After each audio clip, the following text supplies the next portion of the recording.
evening, everyone. Highlights of the news: traffic accident. Beaver County man is being held for murder. More later. What's going on, y'all? You're tuning in to the highest rated, most listened to podcast to ever grace the airwaves, and you're a better person for listening to us. Oh.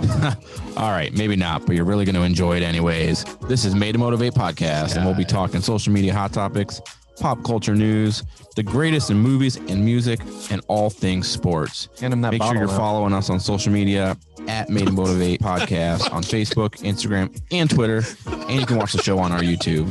Thanks for tuning in, and with that being said, let's get this show started. It's going to be wasted before the show ends. Jesse wants me to die, apparently. Jeez. Seen a guy on YouTube do it. Chug some peanut butter whiskey. Oh, yeah, that shit's crazy. Oh, man. What's up, guys? This is Made to Motivate podcast, season 4, episode 5. Wow. This is your host, Ryan Weiss, and I am joined, as always, by Jesse Young from Sports Illustrated. What's going on? How's it going, sir? It's going fantastic. And Christopher, the film freak, Kessinger. What's up, sir? How you feeling over there, bud? Feeling great. Yeah? Taking me back to my high school days. Feeling that in there yet? It's bubbling? I got a little bit there, yeah. Hey. Were you drinking Dos Equis in high school? No, I wasn't. I was drinking anything I could get my hands on. Natty Light. Yep. Is that what did you guys drink? I didn't drink beer in high school. No. I drank straight liquor. What's my... I think, honestly, I was Coors Light in high school. Yeah. I didn't start drinking beer until I was probably like 23, 24. Really? Yeah. Yeah, my first drinks were like heavy alcohol drinks. Like I would always steal shit from my dad's cabinet. Yeah, and that's how I would get mine. We don't condone that behavior, by the way. Wait till you're 21 and legal, or 18, whatever the age is nowadays. Unless you'd like to pay a finder's fee, in which case somebody hypothetically may buy you alcohol. The thoughts and comments of Jesse Young do person not is not reflect the Made to Motivate employed by the podcast Made to in any Motivate way. podcast, though. Already? So anyways, what's going on, guys? Snowstorm outside. It's frigid cold. Ugh. Anything exciting since last week's show? Catch any good Pokemon, Jesse? I did not catch any good Pokemon. I went to a bachelor party over the summer, or not over the summer. I've been here wish. since the summer. Over the weekend, we went down to Hocking Hills. Love that place. Stayed in a house that was like 15 minutes away from the park because it Yeah. saved us like $400 a night. But it was the weirdest little neighborhood. Yeah. Like the house was super nice. It was like a 4-level split level home, and it just had a ton of space. It was real nice, but was it just everything like a around regular you was- person's house that just yeah, like rented they were out? just it was like an Airbnb. It's weird. But the neighborhood like around it, like our street was totally normal, like regular neighborhood, and then you make a left and it's just all these little like shanty houses and trailer parks, and they're all like right on top of each other, built into the side of the steep hill, and it was just weird, man. Like the roads were like only thin enough for like one car, so if another car happened to come when you were coming, like I don't know what you would even do, To like move off to the side. like pull into somebody's driveway or some shit. Yeah. Weird. But I went hiking down there, never gone like on a winter hike, and especially with like so many waterfalls and stuff. Got some really good pictures. I was the most active that I've been since I had COVID, and That feels How'd good. that feel? it was really good for the first hour, Yeah. and then we hit the second half of the trail. We went to Old Man's Cave. I don't know if you guys are familiar with the trail or not. Yep. But we hit that real steep incline of stairs, one to get up the cliff, and then one through that like little tunnel stairway. Mhm. The tunnel stairway almost got me. Like I got to the point where like I was taking steps and I could feel my legs shaking underneath me, and I'm like, I'm gonna fucking Was that collapse. the picture that you took with the light at the end of the tunnel? Yeah. Yeah. What about your breathing? It fucking felt like that. So I got about halfway up and I was like, I gotta take a break. Like I'm not gonna make it. My buddy's like, dude, you can't just stop in the middle of this tunnel though. Like we gotta get up there. So got to the top, sat on a rock. Breathing was pretty good. I was exhausted, but it wasn't anything more than like what I would get at like a workout running or something like that. So overall, I think it was good. I was worried though. I was like, man, Yeah. like my heart might just give out on me. Who knows with this Jeez. COVID shit? That's Like my heart risky. was pumping, Mhm. but it was good. Came back, relaxed for a little bit. Cooked the exact same meal for him that I made on New Year's with the shrimp, steak, pork, and all that other stuff. What the fuck? What do you get invited to this shit, man? Yeah, We don't get invited to anything. but yeah, and then pregnancy went through. Yeah. We did the implant. We had to wait and see. So the If it would shots you take- said you got to take through March, is that like a prenatal type thing to like help with this? She Yeah. takes prenatals already, but it's like a hormone that helps with like just like her womb and Fertilizing all the egg, that whatever. interior stuff, helps it stick and all that. We actually went, she got blood work done today, and it was just like, she'll consistently do that for a while. And they were like, we want to make sure that your hormone level goes up like 70%. The number is like 370. And so she was like, okay. And she was all worried. They finally called her back. And it's at like 900 something. So we're like killing it right now. Wow. Little Pablo. He's growing. He's a little bean in there. Yeah. It's going to be an NFL star. Oh my gosh. Christopher, what is new, exciting with you, sir? Good week for golf, bad week for films. We did our, putt league in the winter, which was kind of strange to see. Yeah, we had 8 golfers golfing outside, and Ryan was one of them who magically went on to the next round, and we got. Why you got to say it like that? Magically finals going on, because that course was not easy. Oh yeah, no, it was tough. So you did something that I didn't. That's for sure. And you know who didn't make it? Who? Brad Biltz. Brad Biltz? That fucker. Hope you listen to this, asshole. Who, you guys are now like, your brother's like his neighbor or something like that? That's weird. Small ass world. So yeah, that was fun though, just to watch you guys play and just to get out there again. It was cold, but it wasn't like intolerable. No, it was fun. And then movies sucked this week. It was a bad week for film. That Little Things starring Denzel Washington was already off to the worst movie of the year for sure. Yeah. I saw your reviews and I was immediately disappointed. And 2 movies that I was hoping to do very well and be excited about. I'm still going to watch them anyways, but I was just like, fuck, man, that is just not ideal. Yeah. Palmer was the other one starring Justin Timberlake. Yeah. It was just boring. You've seen that movie 100 times. Yeah. So that was it, man. Nothing really going on. This week's more busy than last. Yeah. Yeah. Good stuff. I played in mini golf, like Chris mentioned. Made it on to the next round, so I'm super excited about that.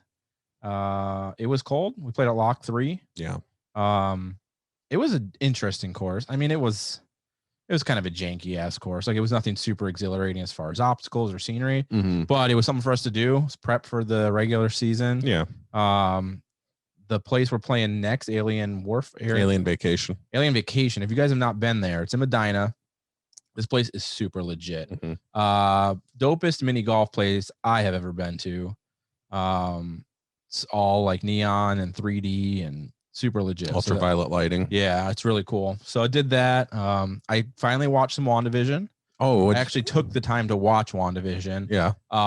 It's dope. I got to know your first impressions of like the first episode right off the bat. So, I mean, like I initially said with it, I was kind of just like, it wasn't what I was expecting. Yeah. But not going into it expecting what it was and then not giving it my full attention just made it awful, like the first time around watching it. So this time I was like, all right, I'm really going to dedicate the time to watch it, be focused on it. And I loved it. It was great. I watched the first 3 episodes so far. It's not really a spoiler, but like the helicopter in the bush thing was super random. Yeah. Like these little pieces that are all coming through though. Yep. They're all keys to a bigger lock. Yep. So, I really enjoyed it though. It was good. So I did that. I think that's really it. Oh yeah. Me and Dan went to Alien Vacation Saturday to kind of get some practice on the course before the tournament this week. So how'd you guys do? It was good. It was tough. I'm glad I went ahead of time, not just go into the tournament without having played it before, because it was a tough course. So that was cool. And then just kind of low key on Sunday. Well, sounds good. Yep, that's really it for that. We can get into the actual show. Today is February 1st. We're recording. You guys won't hear this till the 2nd, but it is the first day in Black History Month.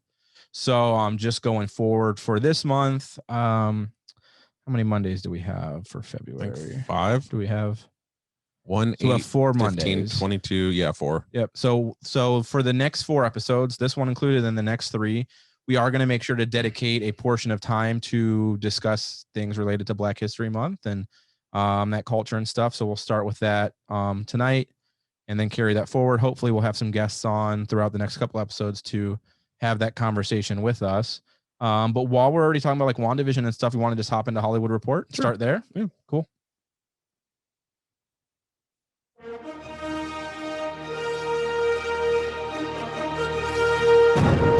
My God! Okay, it's happening. Everybody stay calm. What's the procedure, everyone? What's the procedure? Stay calm! Wait. Everybody calm down! No. Steve, assemble! I had to get my movie theater snack out for Hollywood Report. That's a good question. What's your essential movie theater snack? As I have dots in my mouth. Like drink and snack. Okay, sorry. I get a cherry Pepsi every time I go.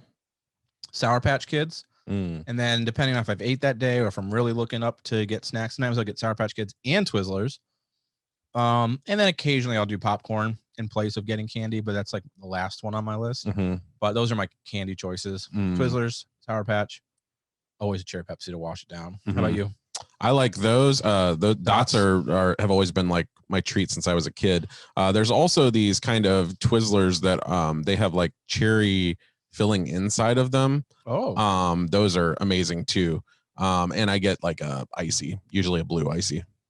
I like ices as well. Something about the cherry Pepsi at the theater, it's really good. And then using your Twizzler as a straw. You ever do that? Oh wow, nice. It's like this. It gets that the Twizzler starts to get kind of like saturated with the pop. And you eat it. It's really good. You're pulling bite a piece off each end and then straw it. That's the old Paul Rudd from I Love You Man, where he uses the Pepperidge Farm sticks as the the hot cocoa. They're pirouettes. Yeah. Thanks for the root beer floats, baby. I love Rashida Jones. Oh, dude, bro, don't get me started. But so kicking off Hollywood Report this week, we got a big date release coming up. March 21st is going to be the Snyder Cut of Justice League, finally released. Now, the big news is not so much the date, but rather that it is going to be released all 4 hours in one single day. Yes. That was an original, right? This is week by week. It was supposed to be an hour each week is what they were saying. They were going to turn it into like a mini series of sorts. Is this the right move to go, gentlemen? I mean, right move or not, I don't know, but I'm super excited that I can watch it all and I can binge it and not have to wait week to week. I hate that. Yeah. But I mean, if you're going purely digital anyways, I mean, they're still going to get the same views and everything out of it regardless, whether they do it once or not. So I don't know if it affects anything that way, but I'm pumped for it. Yeah, no, we just got HBO Max this week for the first time. Nice. In the past, I had done like free stuff just to watch like Chernobyl or whatever it was that came out. Oh, God, yeah. So good. Their content is great. They have so much shit on there that I did not know. I've been watching like Batman, the animated series from like the 90s and like all these new movies and stuff. I'm super glad that they're going to put it on there at once because I hate having to wait. It worked for me for Mandalorian kind of, but like really that even it's like they're 30-minute episodes and it drives me nuts. Same with WandaVision. So for them to do that and I have to watch a quarter of a movie that's not even made for TV, that would drive me insane. So that's my thing is that this is a movie. It's not a show. No. So like breaking it up doesn't make sense to have that hype to draw you into wanting to watch the next episode. This is a movie we've already seen. Other than obviously it's extended or whatever, but it's not something you watch in a movie TV format. So it's like, where are they going to break it up? Especially because movies are usually 3-act segments. At your beginning, your middle, and your end. They're not broken up into 4. So at some point, you're going to break something in half that doesn't work.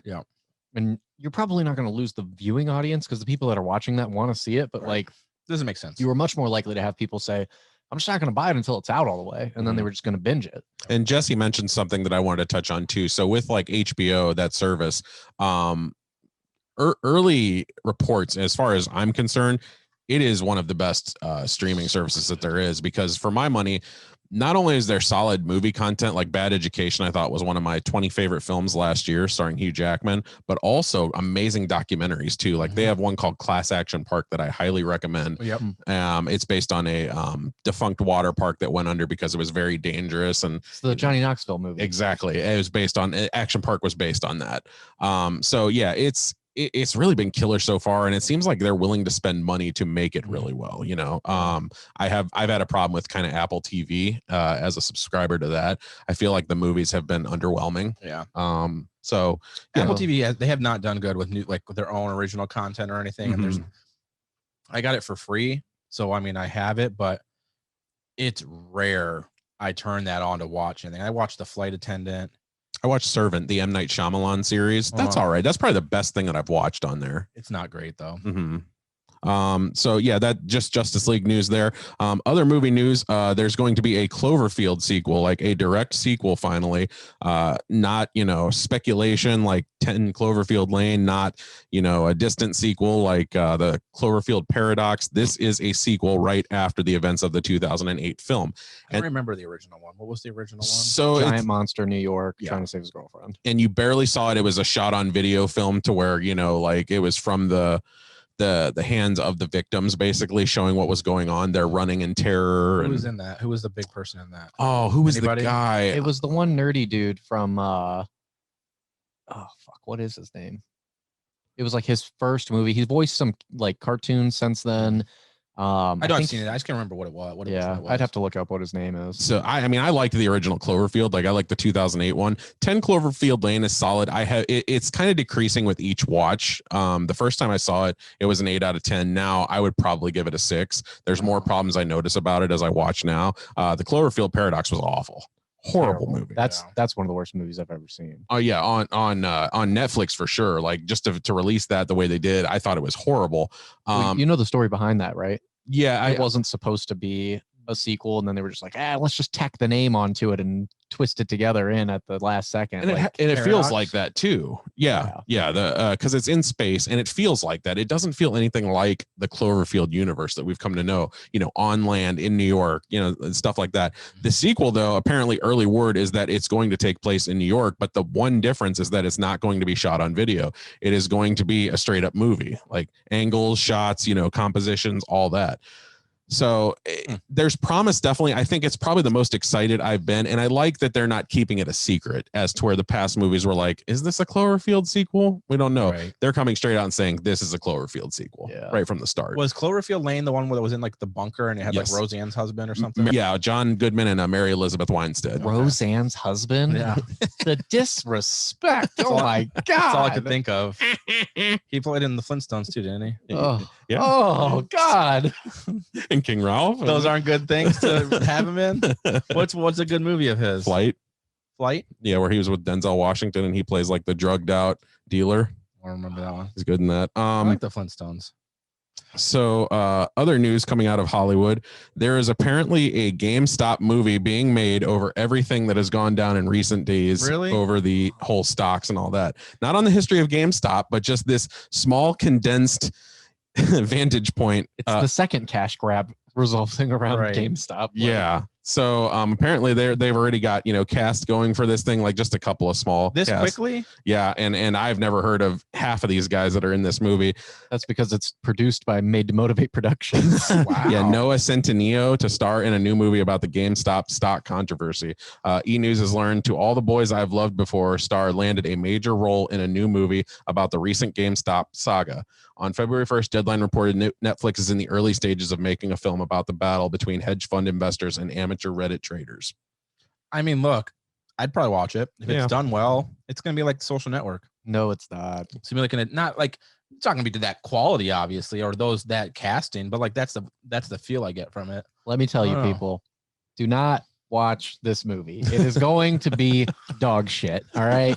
This is made way too quickly. There's not a story here. I don't even know when it's going to come out. We don't even know what the story is. Like somebody just was like, hey guys, let's try to fuck them. And maybe there's, like you were talking to me earlier, and maybe there was somebody on the inside, but as of now, that ain't confirmed. There's no story. They're going to try to like make it all whatever and make some hedge fund manager like, oh my God, do you see what's happening on the Reddit? Mm-hmm. And everybody else is going to be like diamond hands, and then it's going to fucking end. It's going to be trash. To watch it. He's salty. He didn't get to buy any GME, so he's like, I'm one of the only people I know that made money off of this whole fucking thing. Yeah. So. And I guess I'm interested to see like what angle they're going to go at. So is this going to be the corporate side of GameStop? Is this going to be the on the ground action going on with the employees themselves, the Reddit investors? I mean, wonder if they do it like the Wall Street scramble and like the effect that it had and all that, and like do a from Wall Street like the attack on Wall Street and basically and everything crashing and whatever from it. I don't know. Yeah, stock movies are hard because for every Wolf of Wall Street, you have a Billionaire Boys Club. And I know what you're going to say. What movie is that? Exactly.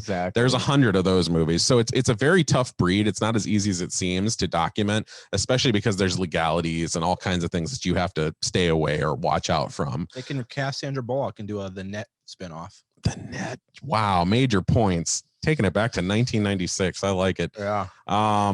So yeah, that's pretty much all we've had. That's the early go. On a serious note, we did have a passing today, unfortunately. Dustin Diamond passed away. He was known as Screech in Saved by the Bell. Jesse, Saved by the Bell was a show that was. I'm aware of what it was. I just didn't watch it. He played Screech. I guess he had stage 4 terminal cancer. But yeah, he lost the short battle because he only found out weeks ago that he had it. Ryan, what's your impressions 44 of not only Dustin's legacy, but just how fast this whole thing seemed to have overtaken him? It's obviously really sad when you have anybody. I mean, it's like a childhood star for us, not for Jesse, obviously, but a show I grew up watching. He was obviously a charismatic character and stuff. And I know he had some issues outside of that. You know, he went down some dark paths, depression and drugs and things like that, and porn. And he did try to do stand-up comedy. Like, things didn't go well for him following his height on that show. But for it to escalate that quickly is really awful. Whether he knew it was going on or whatever, it was like Chadwick Boseman, where he knew and he was working through it, or if it was just so sudden. It's sad. I mean, it's sad regardless. Like you said, yeah, it's the age that's the main story here. You know, with Dustin Diamond, my experience is so like I've seen every episode of Saved by the Bell. It wasn't my favorite show. That'll lead me to a question here in a second.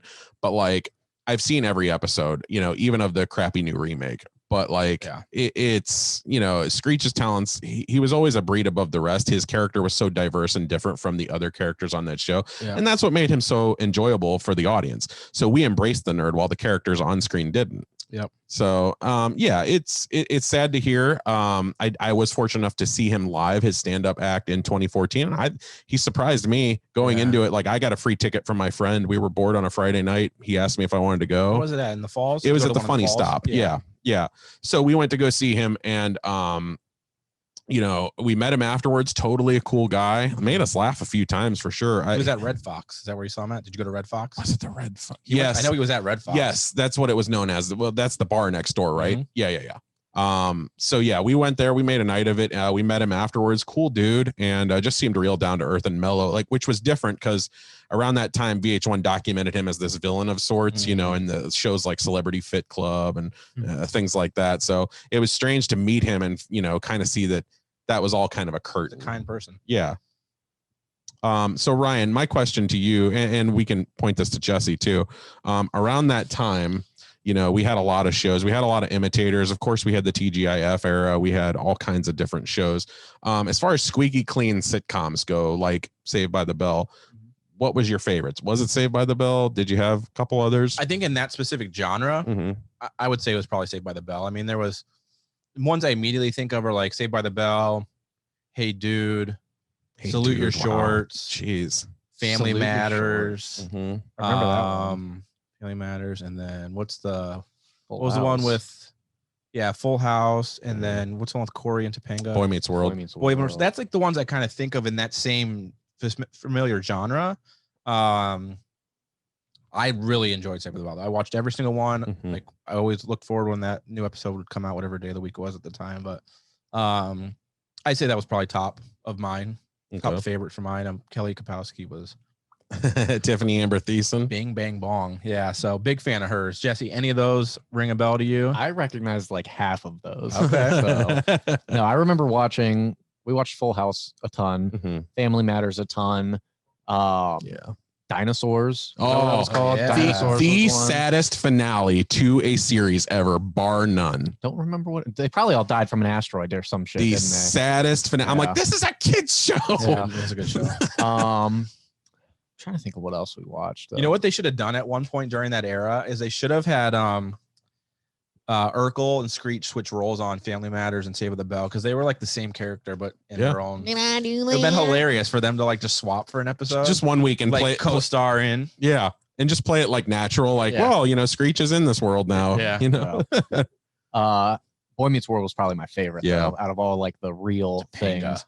90s is the best time for cartoons too, though. Like Spider-Man the animated series is the best one that's ever come out. X-Men. Batman the animated series, best one that ever came out. Yes. Pokemon, greatest cartoon ever created in the history of cartoons. There's a lot of cartoons, man. A lot of but good the ones. 90s is the creme. I know. I know what I'm saying though. Yeah. And Pokemon was Angry Beavers. Yeah. Ren and Stimpy. Rugrats was 90s. Rugrats. Doug.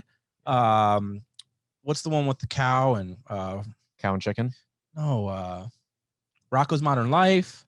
Oh yeah, he is a cow. South Park was 90s, and that's the most successful cartoon of all time. Yeah, there was a ton of great cartoons. Simpsons Simpsons was 80s. Yeah. I was thinking about that too. But yeah. What's yours, Chris? Mine real quick, because I wanted to add another question too. So a few of mine were like, so a very similar one, which was produced by the same guy, Peter Engel of Saved by the Bell, was California Dreams. A lot of people don't remember that one. It's based on a group, like a rock band of kids. I think in Sacramento, they start a band there in high school. It's a lot of the same recycled storylines, just better characters, in my opinion. Are You Afraid of the Dark? Yeah, that's a good one. Yeah, that's a good one. Have you ever gone back and watched that? I've seen a couple of them. There's one that scared the shit out of me. Scary still. Like, yeah, I was like, God damn, this is a kid's show. Yeah, like the Goosebumps, the dummy episode always used to fuck me up when I was a kid. Yeah. Step by Step was a big one too. Oh yeah, I remember Step by Step. So Al was one of my first childhood crushes. And funny enough, I have actually gotten to develop a friendship with Christine Lake, and the girl that plays Al. We talk all the time on Instagram. Fun enough. Wow. Yeah. What? Yeah. Seriously. That's dope. Do you remember the theme song? Step by step, day by day. Something. I don't remember. Fresh right over. Wait, does Baywatch fall into that category? Yeah. Baywatch is up there for me then. I would say so. Pam Anderson slow motion down the beach. Here's the question. And then they had Carmen Electra and Jenny McCarthy. Yeah. And they had a California Dreams girl on there too, Kelly Packard. So, yep. Sign me up. Favorite Saved by the Bell episode? The last one. And when Kelly Kapowski was in. I don't know. I mean, they're all good. I don't know one offhand that I can remember as my favorite. Okay. That's tough. I'd have to really think about that. I like them all. They were all fantastic. But I don't have one specifically I can pinpoint. It's been a long time. I was like, remember that. The absurdity of the oil one when they strike oil on the Bayside campus, and then Zach like sprays the oil executive with oil. I'm like, dude, you get your ass kicked for doing shit like that. We forgot the greatest 90s show of all time, Seinfeld. Seinfeld, that's true. Oh yeah, but I just didn't pitch it in that category. But yes, it's fantastic. Seinfeld was 90s, yeah. Seinfeld's fantastic. And the funny thing about Seinfeld is like, so if you watch the first couple seasons, like it didn't find its mark until like later. I think it's season 3. Yeah, it really starts taking off. Yeah. So yeah, it's sad to talk about Dustin Diamond. He will be missed, but you know, his legacy lives on in the DVDs and the episodes that will play on for generations and generations, just not Jesse's. Not mine. Just not Jesse's. Ends with me. Sad. Bell's not saving it this time. Jeez. This guy. Wow. Hasta la vista, small fry. Cheers. Jesse Unk. What? I'm not talking about the dude. I'm talking about the crappy show. Good God. Well, as good as his comedy career. You can hit the button. Good Lord, this guy. Yeah, but so yeah, outside of Jesse's awful opinion, I am I guess diamonds aren't forever. Oh my goodness. The thoughts and comments of Jesse Young. The thoughts and comments of Jesse Young do not reflect the Made to Motivate podcast in any way. Jesus. Jesse. Well, that's Hollywood Report for this week. Yeah, all right. I guess we're going to go talk sports now. Let's just quickly get off this subject. But I will say this, though. Money mind fuck. Be ready for it this week. All right. We're going to fuck some minds here in a little bit. Let's move on to locker room talk. Swung and lined to deep left field. It is gone! 45-40. Run, William, run. 20, 15. Iguodala to Curry. Back to Iguodala. Up to the layup. Oh, blocked by James. LeBron James with the... This is locker room talk. Jesse, are you going to behave yourself for sports? Well, nobody's died, so probably. Well, let's see. I mean, the hearts and minds of a lot of women. Oh my gosh. And the engagement of Mr. Kevin Love. He's engaged to his babe of a girlfriend. I haven't seen her. She's a model. How long have they been together? What's her name? Oh, well, they better be. Kevin got all that work done, lost all that weight. Yeah, she's pretty attractive. Fat Kevin. No more Fat Kev. What's going on in Damn. Yeah, she's a babe, huh? Let me see her. Oh yeah, she's hot. Hey yo. Oh, hold on. There you go. You take it to Jesse. Yeah, she's hot. Oh yeah. Yeah, she's a cutie. Yeah. Sorry, ladies. Kevin Love is officially off the market. He's a good looking dude. If he slides in your DMs or so, Yeah. make sure you let us know. We will make sure to release that here on Made to Motivate first. Yeah. What's new, sir? What's up, sports? There's not a lot because there's always that 1 week before the Super Bowl. Basketball hasn't really hit its stride yet. Like nobody really knows. Like the Nets suck, but they shouldn't suck, and the Cavs are 500, and the Lakers are killing it, but they've even had some struggles. So it doesn't matter. Huge trade happened in the NFL though. Yeah. Matthew Stafford was traded to the Rams for 2 first-round picks, a third-round pick, and King Goffrey. Dude, it's crazy. Like, what the fuck were they thinking in LA? They are trade their future for a win. They don't have a first-round pick for like 6 or 7 years now. It's a long time. Yeah, they're fucked. LA thinks that Matt Stafford's a very talented. He's dope. The dude does not get a lot of credit. He's not in my top 15. I'd put him maybe 12-ish. He's better than Goff. And they thought that they just needed one guy that could put them over the top. Yeah. It's just to not be the enough, NFC man. champion. But here's the thing. So if it was Stafford for Goff, I would say LA won that trade. But the fact is that you attached on two first-round picks, plus Detroit dumped the biggest contract of their team. Yeah. So to be fair, Goff is also $100 million man. He signed that, and it's almost identical contracts. Does Stafford make more though, or actually, I don't know because I don't know when they signed. Whoever signed later has more money. Was after. You might be right. Yeah, but still, 2 first-round picks. I'm like, I mean, that's Detroit's hell of a deal. The mentality is. The Rams are going into it with the idea, I can't put a price on a Super Bowl, and we believe that we can get it with this guy because we're so close and Goff sucks. And if he even plays well, then we're going to get there. They have an elite defense. They've got a young, great running back in Cam Akers, it seems. We'll see what happens next year. They have a great receiving core. They might be able to do it. And then the Lions are completely overhauling. They're going to put everything around that DeAndre Swift, Kerryon Johnson duo and say, we're just going to redo this thing because they're going to lose Kenny Galladay too. He ain't going to stay there. People do realize Deshaun Watson's available, right? I guess. Like all these teams are just like, nah. I know. I can't remember. I believe LA reached out to try to get Aaron Rodgers and it fell through, which would have been huge. Deshaun Watson's going to be expensive. Now, if Aaron Rodgers went to LA, that would be a contender right there. Houston right now is looking at that trade going, well, shit, we're getting 3 firsts minimum and probably some pieces on top of that. Yeah. Watson's going to cost a ton. That's a top 5 guy. Watson, yeah. Watson's top 5 in this league. I agree. Maybe 6 at the lowest. So we'll see what happens with that, but it's just crazy because like the old days of, this is our franchise quarterback. We need to build around him to make sure that he has what he needs are done. If you're not like Goff is a young guy. He went to the Super Bowl. And that's another thing. And like, they were just like, fuck it. We'll take a 34-year-old quarterback and hope that we can get there without you. We don't need longevity anymore. He's so injury prone too. That's the thing with Stafford. It's such a risk because one hit and he's done, man. And there's some tough defenses out that way, at least defensive players. So I don't know. I don't think it's going to work out for either one of them. The Lions, maybe if they hit on those picks, it'll work out, but Goff's not going to be the person that does anything for them. Yeah. Especially in that division. No immediate success for sure. Yeah. They better be praying that Aaron Rodgers gets traded to the AFC because otherwise they ain't going to touch that division. I don't give a shit who they draft. Yeah. Other than that, Super Bowl coming up this upcoming Sunday. Tom the GOAT Brady versus Patrick the Young GOAT Mahomes. Over under is at 56.5, I believe.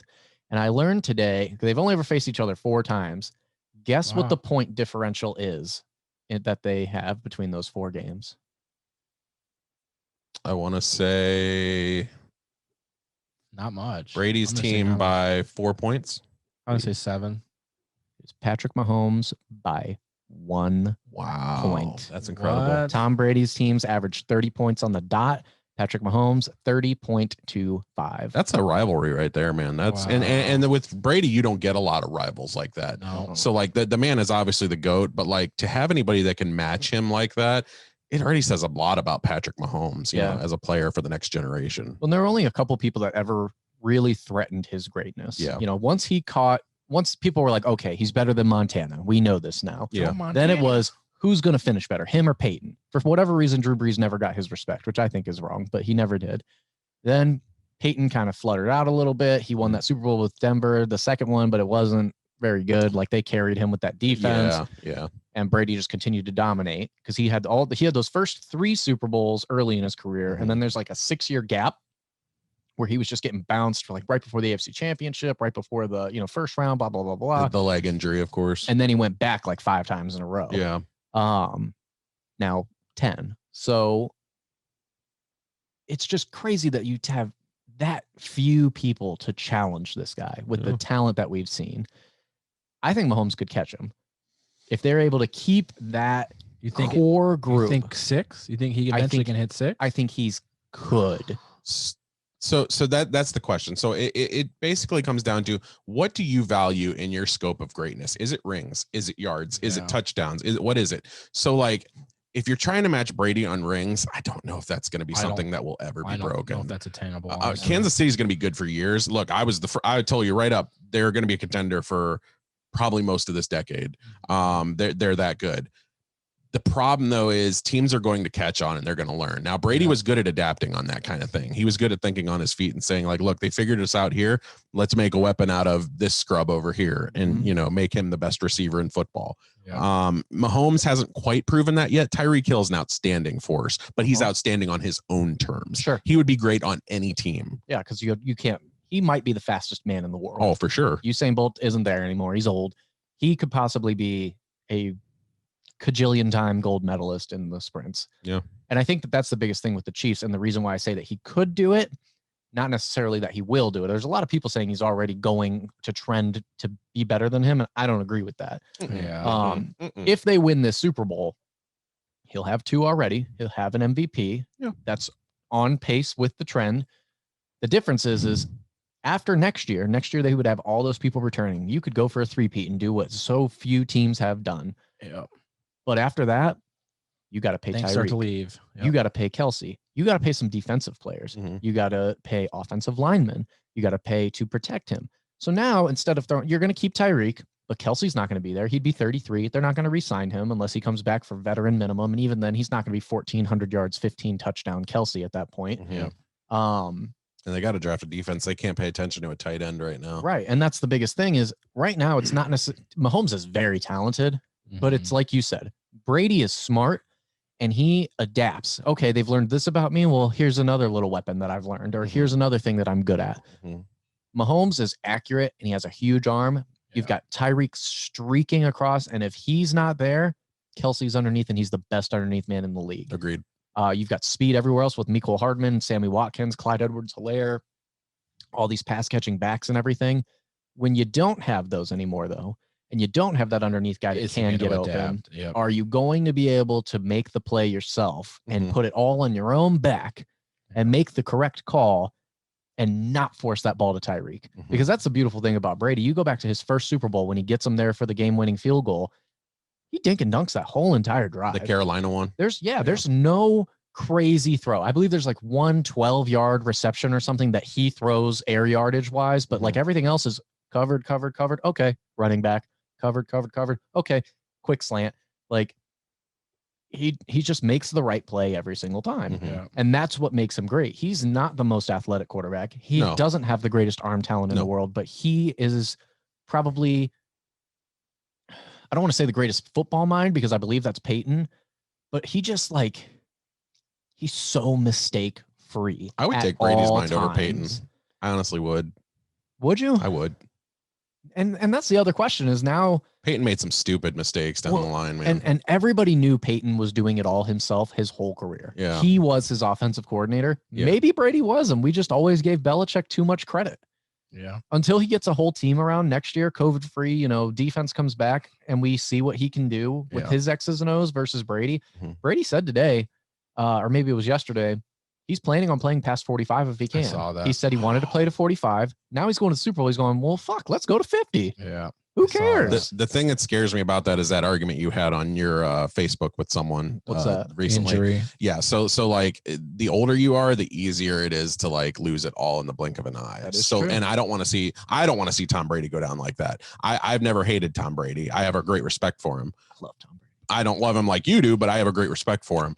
But like, I don't want to see his last image being carted off, and being like, well, that's it. Just win the Super Bowl and end it, dude. Just say like, that's it. I define time on my own terms. Yeah. And I thought that if he won this one, might walk away. He would, because you've now achieved more than any franchise ever has. Yeah. And everybody has to catch you now. So if the Steelers win one or the Patriots win one and they get 7, like, you caught Tom Brady. You know what? Like, eventually somebody will have more Super Bowl rings than Tom Brady is after he retires, but you can leave knowing everybody has to catch you. Yeah. You are the record holder of record holders. Like, but he said he wants to play until after 45. And he's playing so good. He's having one of his best seasons at 43. 40 touchdowns at 43, insane, over 4,000 yards. It's insane that he's 43 years old. Like, that just is mind blowing. And didn't he only sign? I believe he signed a 2-year contract. You win the Super Bowl this year. You go next year. If you still have it, he could do the exact same thing that he did with this and go, oh, okay. Wow, the Detroit Lions, they actually panned out and they let Goff walk. I'll go play for them. I like DeAndre Swift. I like this. Win one on their team. Dude, like, if he won one for Detroit, knows? that you wouldn't even have to win those other 7 Super Bowls. That would be your Dude greatest might of all fuck time. around and win a Super Bowl at like 5 or 6 different teams. Yeah. He could start going and doing what LeBron does. Yeah. And just going, okay, I'm Franchise going to go hop. win one here. I'm going to win one here. Only the difference is he doesn't have to wait for anything to be built around him. NBA, if you go somewhere, LeBron, you're going to get talent come to you. Yeah. Brady's got that. As soon as he went to Tampa Bay, they got Leonard Fournette, Antonio Brown. Those were the 2 big ones, but they signed a whole bunch of other like minor guys that went that way. And you could easily do that. I'm going to go to a low cap situation team, and Scotty Miller's everybody's going to come with me. Yeah, Scotty, small white guy, man. Yep. If Tom Brady's throwing to you, you're going to excel. When I wanted to ask you a question. When in your mind did you cement Tom Brady as the greatest of all time? Like, when was the moment that you knew without a doubt this is it? He's past Montana. He's past Peyton. He's past all the greats. I think for me it was 2007. I know that's the year that he lost the Super Bowl. But that was a 16-0 season when he lost to Eli. Oh yeah. When he just went off. I mean, at that point, he was at the height of his career. He had 3 rings at that point. He was going for his 4th. Perfect season. I'd never seen anything like that. He brought Randy Moss back into the fold of, notoriety. People completely had written him off because he was in Oakland before that and he sucked. Randy had 23 touchdowns. He just blew it all up. And then after that, that's when those Gronk years started. Yeah. And I was like, this dude, he's coming back. Gronk. Like he's not done. And then he started going. Best weapon. He just started going off. I mean, 07's probably for sure when it was. I've always been a fan of his, but 07's when I think I said he was the greatest. And that's unique because it's long before like the majority of his rings, like, so it's, you knew that from a grit, a determination in him that like, you saw something in him that you didn't see in anybody else. And that's commendable. Yeah. I was a huge Peyton Manning fan too. I know usually people are on one side or the other. So when I saw him just like regularly dismantle him. Yeah. And in my eyes, Peyton was better for a very long time. And then he just kept on losing to him. And I didn't think of it as Peyton as a choker. Like a lot of people say that. I don't think that that's fair to him. But there's just nobody like Tom Brady. When a drive comes down to, he's got to win it. He's going to make the play. Yeah. Like even against the Eagles, like he threw for 500 yards in that game. His defense just couldn't get anything done. Yeah. And on the last play, people like fault him for that fumble that ended the game. The offensive line let his blind side go, and he was throwing laser beams. He still almost got down there to win it. So and without him, that game would have never even been close. Not even close. And that was what, 4 years ago? That was now? 17. Yeah, 3 years ago. Yeah. 4 years. So worst goddamn Super Bowl. It's just fuck the Eagles. Fuck the Eagles. Soulless fans never deserved a fucking ring. That's why you guys don't have anything now. I agree. God, I will take that stance. You can say Jesse and Chris Kessinger on that one. Don't even hit the button. It's for that on mine. It's nothing anything. Philadelphia fans are the worst fans in football history. I think sports. And I hate the Steelers. I hate a ton of teams more than the Eagles, but Philly fans are the worst. I agree. Funny thing about it, though, is the Patriots fans are second worst. So they are. They're fucking awful. Patriot fans suck. They're awful. They're dick riders. So hard. It's not even that. They're just they are though. Fucking assholes. I have only ever almost gotten in 2 fights at a Browns game. One was with fellow Browns fans, and one was with a Patriots fan. Yep. The year that it was either our 1-15 or 0-16 year. Like I went just because the tickets were cheap. I'd never seen Brady play. He was one of the only big guys I'd never seen play before, and I wanted to see the GOAT before he went. And they threw like 3 touchdowns to tight ends that game. We knew we weren't going to win.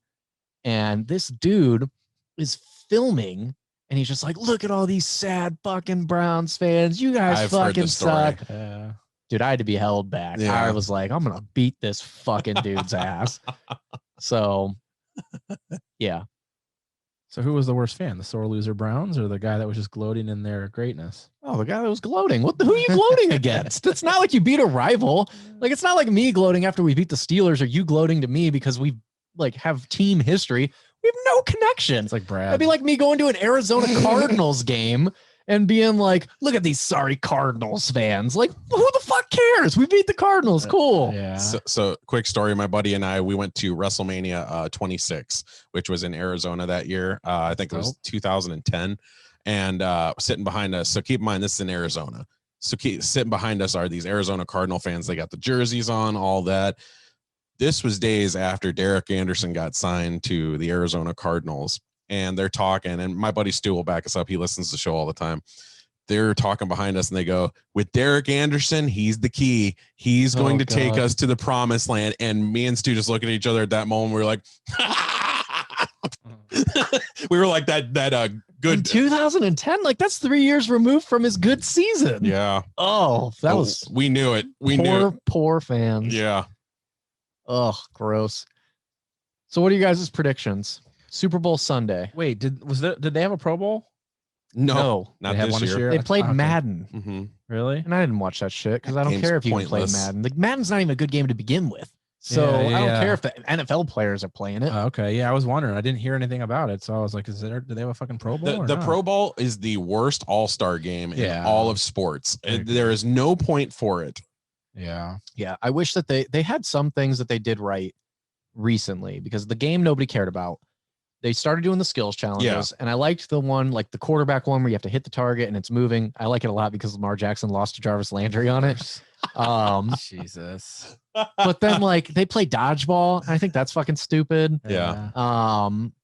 Like I'd like to see for them, like, I don't know, put the offensive lineman out there and the defensive lineman out there and have them do a tug of war. Yeah. That'd be dope. Yeah, that would be cool. Or like do like I don't know, like a relay race or something with the running backs from each thing, or like just have a flat out race in the NFL. God. Like Tyreek Hill would squash them. Yeah, like Scotty Miller said he could beat Tyreek. No fucking way, dude. No way. But I'd like to see shit like that. Like, I don't know, get creative with it. I don't want to see him play dodgeball though. Nobody gives a shit. I want to watch dodgeball. I'd go and watch the Ocho or whatever it used to be on. You can dodge a wrench. You can dodge a ball. Dodge, duck, dip, dive, and dodge. Should I drink my own urine? Probably not. No, but I do because it's sterile and I like the taste. And I'm going to get $1 million for it. So yeah, I would. Yeah. So predictions for the bowl. Super Bowl. We talked basically, I think. I think we all voted Brady. I'm voting Brady. Chris was like, I'm not fucking voting Brady. Yeah. So I'm voting Brady. Close game. Say maybe 31-27. So you're taking the over. Yeah. Okay. That's where I'm going. Chris? 31-30 Chiefs. Tyreek Hill's the MVP. Ooh. 31-30 Chiefs. Tyreek Hill. Mr. Unk? Oh, I don't bet against I know, Brady. but what are you predicting? I think it'll be close, but I don't think it's going to be high scoring. I think it's going to be 24-21 Brady. Okay. I think he's going to keep that ball out of Mahomes' hands. MVP? And hell yeah. 100%. That's Tom the GOAT. You think it goes to Tyreek and not Mahomes? Yes, because I think there's nobody on Tampa that has convinced me. They got a pretty good defense, but there's nobody on there that's convinced me that they can keep up with Tyreek Hill. Yeah. So like in terms of how it's going to go, Tyreek Hill's going to have 2 touchdowns. He's going to have close to 200 yards receiving, That's going to be enough. Yeah. The biggest thing that's going to affect that game, because like you said, nobody can stop that offense. Mm-hmm. Tampa's got a pretty good defensive line, and the Chiefs just lost one of their starting offensive linemen. I cannot remember what position or name. I'd have to go back and look, but I think it was he's out. Running back. I think they lost a running back. Le'Veon might be out. I'm pretty positive they lost a running back. It's probably Le'Veon because Clyde Edwards is coming back for sure. I bet you they miss Hunt. I bet they do. That's all right. He's living just fine in Cleveland. That was a big loss. I just traded Kareem Hunt in my dynasty league. Mm-hmm. Got a haul for him. Really? Oh yeah. I was like, that dude ain't gonna be able to repeat that production at the second spot. Come on now. Fantasy wise, he's still a fantastic running back, but nah. Chubb was out for 4 games this year, and he had a crazy amount of touchdowns. Yeah. With Odell coming back, nope. Well, and they gave up on Hunt, man, especially in that Chiefs game. I was like, why the fuck aren't they running into this guy? He's got a vendetta to burn, man. Let him burn. Yeah. So if you listen to it, Richie, thank you for Corey Davis and the first round pick and the I don't remember what all you gave me. You gave me a lot of stuff. 2 third-round picks also. That was also nice. Yeah. So thank you. Jeez. It's going to be interesting. We'll see what happens. A lot of places pulled out of the Super Bowl for like advertising and stuff. So that's going to be interesting. Budweiser. Are they doing a halftime show? Yeah. It's the weekend. The weekend. Yeah. Okay. How many weekend songs do you guys know? Only like 2 come out of my mind. It's like The Hills and Blinding Lights. I don't know any other of his songs. Older albums. I'm terrible with song names. I mean, I have The Weeknd on vinyl. I like the music, but I'm just curious. I mean, it's going to be interesting for ads, just because so many pulled. They're like putting it towards COVID. Yeah, Anheuser-Busch, Coke, and Pepsi all pulled for now. Yeah, I think it's the right thing. It's the right thing, but like, still whack. Like, I agree. Like, Doritos going to be in it? A couple years. They haven't said anything yet, so I'm guessing so. Doritos was always a cool one. I remember they had the contest a couple years ago where it was like make your own Doritos commercial and submit it. Yeah, my buddy submitted it. I think he would they made it pretty well up. Really? Last year or the year before, they had like pretty decent commercials, and then there was a stretch of like 5 years where everything was just terrible. It was awful. Like, what are you guys doing? Yeah, like that's another 90s thing. Like, I remember the commercials being amazing whenever we were younger. Like the Mountain Dew in the zoo with like the baboon who was swimming in the polar thing, and like why exactly GoDaddy whenever it was like X-rated. Yeah, Candace Michelle on there. Hey, it was great. Classic stuff. I can do. Like, everybody went to that website. It was the greatest advertising they've ever had. Yeah. It's crazy how much like a 30-second ad runs, like how much it costs you. Millions of dollars, bro. It's insane. And just for one time, one show, that's it. There was one, I believe it was the last time that the Bucks were in the Super Bowl when they played the Raiders. And it was like the countdown was like 5 seconds. What can you do in 5 seconds? Yeah. You can't tie your shoes in 5 seconds. They got going through all this stuff. And then it goes back to like game-winning drives on the year that were like 5 seconds or left, where it was like a huge touch. It was like pump you up, ready to watch football. And I remember it because I was obsessed with that commercial. I was probably, what year was that? I had to be like 10. That was 02, was Bucks and the Raiders was 02. Yeah, so I was like 10 years old, and I would just walk around all the time like telling my dad, like, what can you do in 5 seconds? And it was dope. Oh, fuck. But yeah, so. God damn. You gotta call up, hey, Ryan. Jesus. Enough's enough. Yeah, so Super Bowl, and then man, we're like on a dry spell for sports for a little while after this coming weekend. Yeah, unless you nothing real exciting to really care about the NBA. No, NBA doesn't really matter at this point, and then free agency and stuff doesn't even start until March. So we got like a month. Can we just like fast forward to the finals? Let's go to the NBA finals. Like just jump ahead to that and move on. They Cleveland Cavaliers against the Lakers. I got Cavs in 6. They Steve was smoking. Sanka, what you smoking? Jesus. Just watched that this weekend. They got great movie. They got drug dogs now, or like COVID dogs, COVID sniffing dogs in Miami, like the Heat games. So they're gonna start letting more people come in and watch the games and all that. I guess they can sniff out if they have COVID. This is a real story. You're joking. Right? This is a serious story. I swear to God, I'll find it right now. Why don't we have these dogs like massively trained, just walking around cities, fucking sniff, and then euthanize the people that have it? I'm gonna find it right now, bro. What? He found it on like fucking page. What's that? Parlor. He found it on Parlor. Found it on ESPN. Parlor's down now, man. Yeah, dude, that's wild. Well, I just saw this thing. Oh, where the fuck were we at? They had a sign that was talking about how they have dogs readily available that can like sniff out if you have a gun. I was like, how the fuck is a dog going to know if I have a gun? Maybe the gunpowder that's on the guns or something. Promising studies show that dogs may be able to detect the coronavirus. I mean, there's dogs that can detect cancer and shit. Yep. That's just crazy, dude. And they said if it works for Miami, they're going to do it with every team. So fans can attend. I just want to go to the games and play with the dogs. Yeah. You're not allowed to do that. Those are service dogs. Oh, you should know that. You know what I say?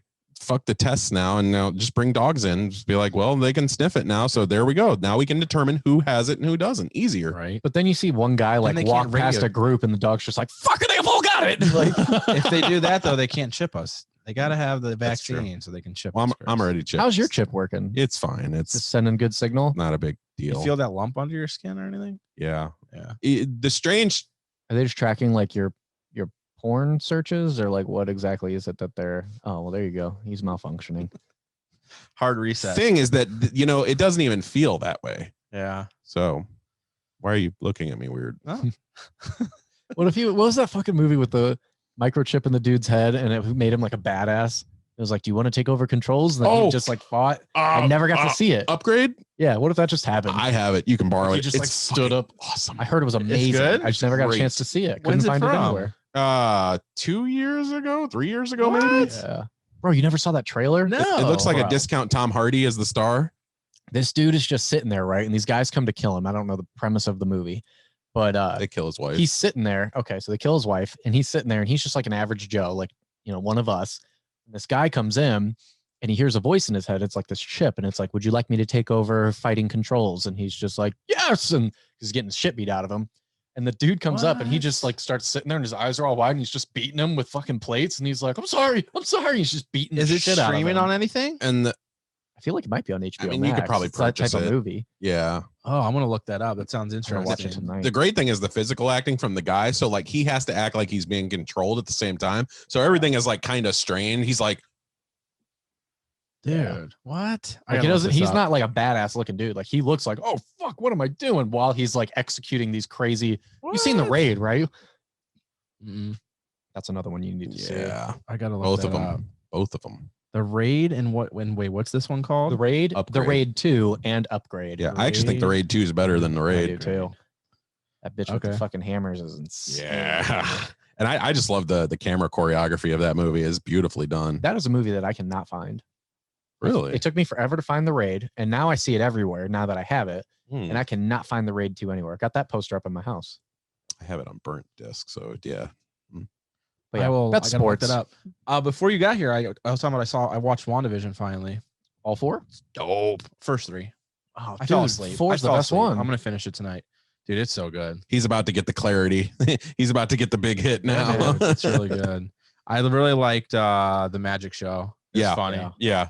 It's just like the tricks and all that. Like you see the curtain rise up. Like, woo! Then it makes you realize like how fucking stupid these people are. Like they didn't notice the fucking like rope magically appear. Yeah. It's a sitcom. No, it's good. It's good. It's really. Once you paid attention to it, like once I actually watched it and it wasn't just background, I'm like, this is actually super dope. I guess the Oh, you're 3 months pregnant. 6. You're 6 months pregnant. I guess the stuff that's like the piano was all actually done that way though. Like there wasn't a real piano there at first and then switched over. Like the stuff obviously that like it just appears was just, movie magic. But like the piano was just a cutout the whole time and they just angled it that way to make it look real. Oh, like they pretty did sweet. authentic stuff for most of it. That's pretty cool. Oh, so like when the dude's playing it, I never really paid attention. So it's I think actually- like in the first cut, but once they actually put the show on. Oh, it's- right. Yeah, absolutely. Yeah. That's They cool. didn't cut it again. Yeah, that's cool. Didn't even think about that. Yeah. That's pretty cool. Good stuff. That's it for sports. Should have watched the fourth one so we could talk about it. I watched tonight. Fucked up. All right. Yeah, next we're week. done. Let's do Made to Motivate quick, and then we'll finish off the show with Let's Get Social. We Let's. haven't had a Made to Motivate in a long time. Just do it! Don't let your dreams be dreams. Yesterday, you said tomorrow. So just do it! Make your dreams come true! Just do it! Made to motivate. That's what the show's all about. Motivating you. Quickly, before we get into actual Made to Motivate, my buddy, Evan, Streetwear Chef. Dude's almost to 100,000 followers on TikTok, man. That's fast. His one video is about to hit 1 million views. The seafood boil one. Yeah. So yeah, he's gained over 60,000 followers in the last 3 weeks.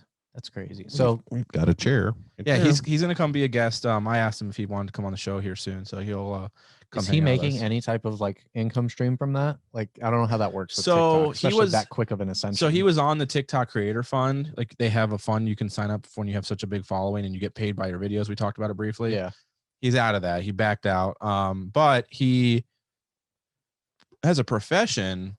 Does like chef stuff. So I mean, it's growing a network for him. It's notoriety. He's so it's just helping his real business. He's it's not helping his making brand. He's not making money directly from TikTok right now. He could be, but he turned it off. Like, no aspirations to ever go fully digital and leave the cooking scene behind. I mean, he's got to get.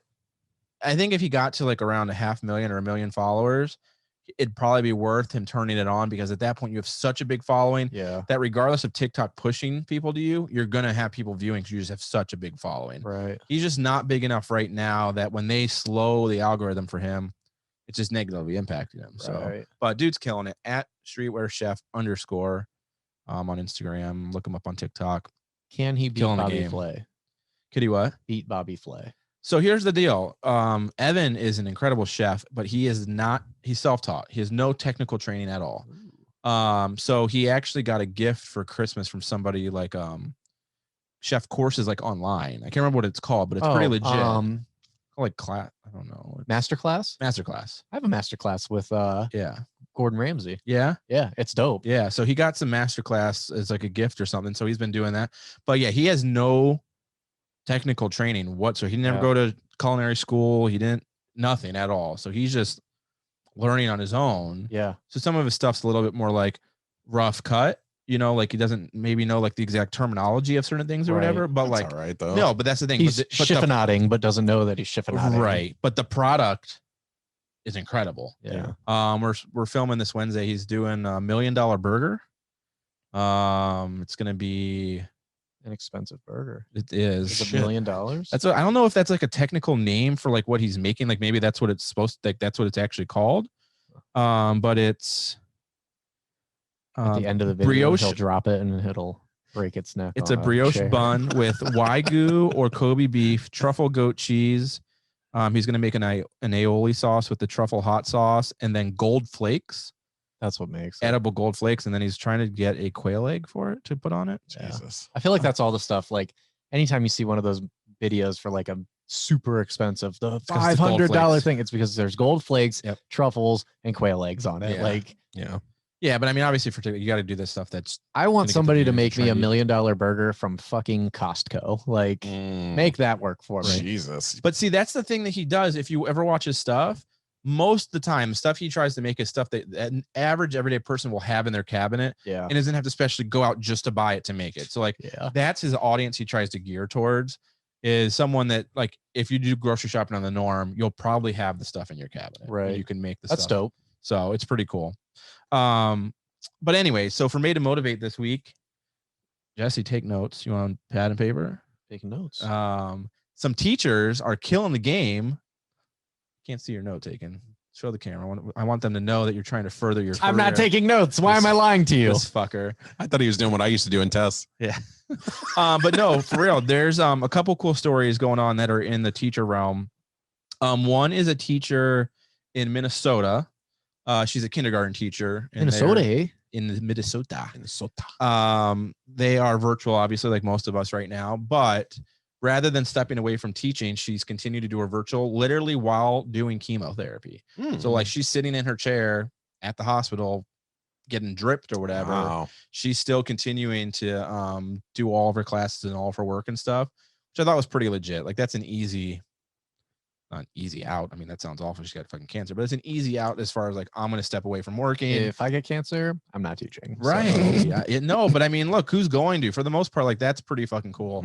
On her part. She said like this far into the year, she's got that connection with the kids. It's kindergarten, whatever, but like she doesn't want to step away from it. So she's continuing to work. I thought that's pretty badass. Good for her to kind of keep that like semblance of normalcy going in her life. Right. Especially at that age. I feel like that's kind of a hard age to teach and you build that connection. Yeah, so very. For someone else to try and come on and have the connection to make little fucking shithead kids like pay attention to you, I give her credit for that. Especially 5-year-olds. Fuck that. That's what I'm saying, bro. I could never be an elementary teacher. Hell no. Like, I remember right when I got out of college, I was like, bro, I should have been a fucking elementary teacher. Nope. All of them, all the super fine chicks are the ones that teach in elementary schools, but no, there ain't no way I could do it, man. Right. Mine was 2nd, 6th grade. Third grade for me. And you know the parents, because they're younger kids, so it's younger moms. Woo boy. Yeah. But shout out to her. And then also there's a principal. I suck and I didn't get the full details of where he lives or what school or anything, but he's a principal. And he has taken on a third job working night shift at Walmart's. He does it 3 nights a week. And all of the money he takes from that, he donates to the students and his family. He works in like a low income, kind of like you, Jesse. And literally his entire paychecks from that third job, he's working solely for the purpose of being able to give the money to the low income families and stuff there. So I think about shit like that all the time. Not that I would do it. Like, I don't think about doing it, but like, obviously people who do that stuff, how do they have the time? It's just a matter of wanting to do good, man. Like that's the hard part. And that's why I really commend people like that, because they must have their curriculum made for them. Like, there ain't no way. Well, he's a principal, so it's a little bit different. He doesn't have any curriculum. Yeah. So he's a principal. So, but he works, this is his third job. So he's a principal. Plus he works a second job. I was going to say, what's the for second? himself. I didn't fully get into it. What'd you say? Uber Eats, asshole. But this is a third job that he works in addition to the other two. Jesus. Sir, but I think about get that. a union. Jesus. I'm on a roll tonight. This guy's an asshole. I think about that stuff all the time with all the things that we have time commitments for, you know, between work and family time and friends, doing the podcast, wanting to go to the gym, having downtime. Like, there's so much going on. And then you have people like that, and it's like, that's really inspiring. Liv Tyler and Empire Records said there's 24 hours to use in every day. Yep. And I use about 20. No, I use about 19 of them every day. I sleep very minimal. Oh, not me. 8 hours, man. Oh, the key to happiness. I sleep maybe. I get probably on average 5 hours a night, which is awful for you. Like, I would die, bro. It's awful. I sleep 8 hours and I'm in my bed 5 seconds later. Yeah. So you can imagine what I do for 5 seconds. Hey. I don't know. What can you do with 5 seconds, Chris? Make you a painting. So those are some cool stories coming out of in my room. God. This fucking dude. What's your canvas?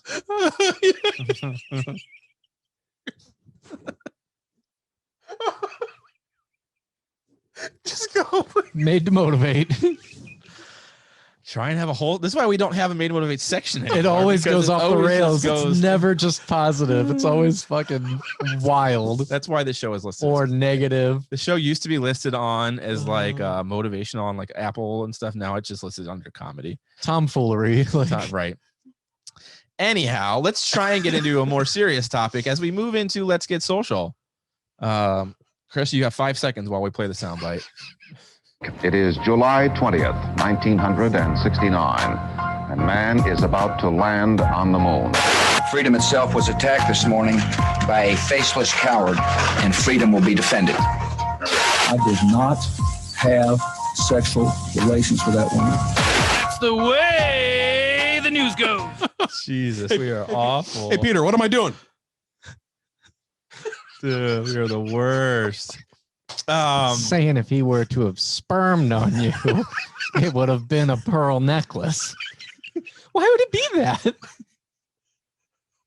Good Lord. So as I mentioned in the intro to the show, today is the first day of Black History Month, and we are going to take some time each episode over the next 4 weeks to dedicate a portion of our conversation around that. So we'll have that for Let's Get Social. We're going to talk stock market stuff. I'm going to kind of walk through what shorting the market is, like what that means. And we'll have an example for you guys if you're interested in what that means with all the GameStop stuff going on. Let's start with Black History Month, though. What it is, some important people in Black History Month, how it was started. I pulled up some facts. So we'll start with a couple people today. Chris is going to bring to the table next week or the week after some Black run movies. I want to go into a lot of topics. So like directors, actors, movies of every genre. So, absolutely. Yeah. So we'll get into some of that stuff week over week. I'll talk about Black athletes. Yeah. So the whole 95% the whole network of sports. But we want to discuss that sort of thing, maybe get some guests on and everything. But let's start with so Black History Month as a whole, what it is, how it was started. So apparently, a Carter G. Woodson, he is considered a pioneer in the study of African American history and is given much of the credit for Black History Month. Mm-hmm.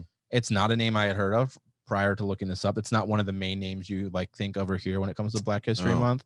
But he was the son of former slaves. He spent his childhood working in coal mines and quarries, received his education during, I guess they got like a 4-hour span of time. That was like their education block. They didn't go to traditional school and stuff during that time frame. He ended up eventually entering high school, and he completed a 4-year curriculum in 2 years. And he went on to earn his master's degree in history from the University of Chicago, and later earned a doctorate from Harvard. Wow. Which is pretty awesome coming from that, background and stuff. It came about because he had, much like we've talked about before, there's really a lot of lack of updates to our history books and the truth behind some of the stuff that actually happened back in that time frame.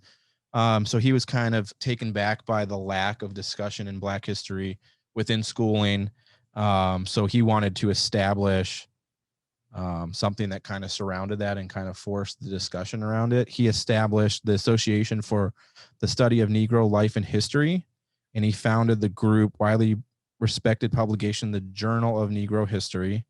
And in 1926, he developed Negro History Week.